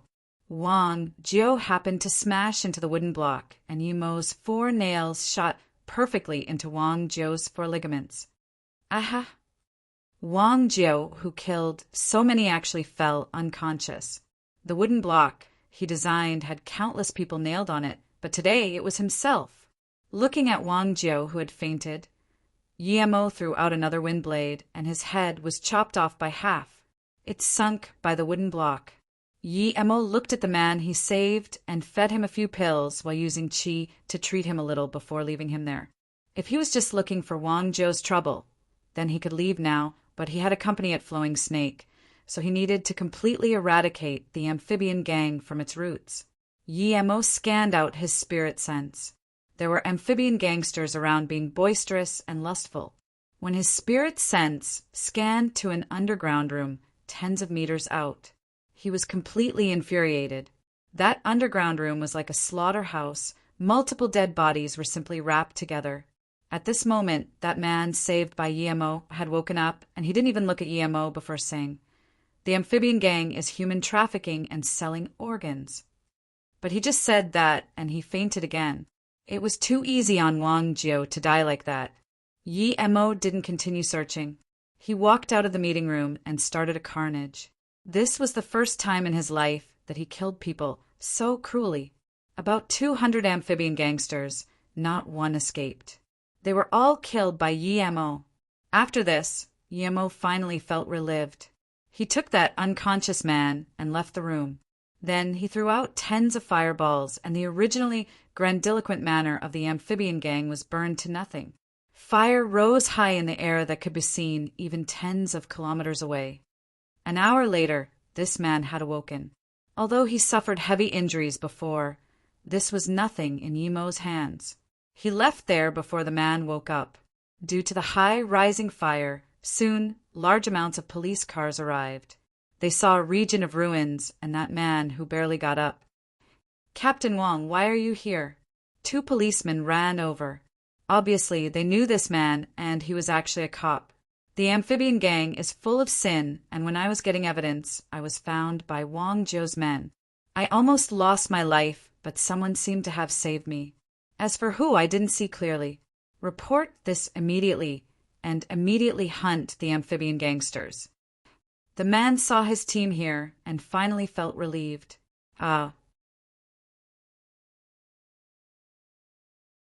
The Sharp Sea Corner amphibian gang was scooped in one go by the police, and because the fugitives had nowhere to go, they burnt their HQ. Of course, this was the official word. The amphibian gang reigned the borderlands, and no one dared to manage them. And they came from Nanqing, so they did things in Nanqing style. Their HQ was built like Nanqing HQ, by the sea, which was good for attack or defense. So it was very hard to annihilate the amphibian gang. But finally, they met someone tough and was slaughtered clean in one night. Almost 200 gang members, but no one was left. No one dared to talk about the person who annihilated the amphibian gang. This was the story amongst the citizens. No matter what, the destruction of the amphibian gang was the most explosive thing other than the annihilation of the Xian Jiang Qiao family. What was different was that the annihilation of the amphibian gang was something that everyone felt elated about. You're tuning in to the Thunder Spear YouTube channel. Don't forget to subscribe and join us on this journey to catch the most captivating stories.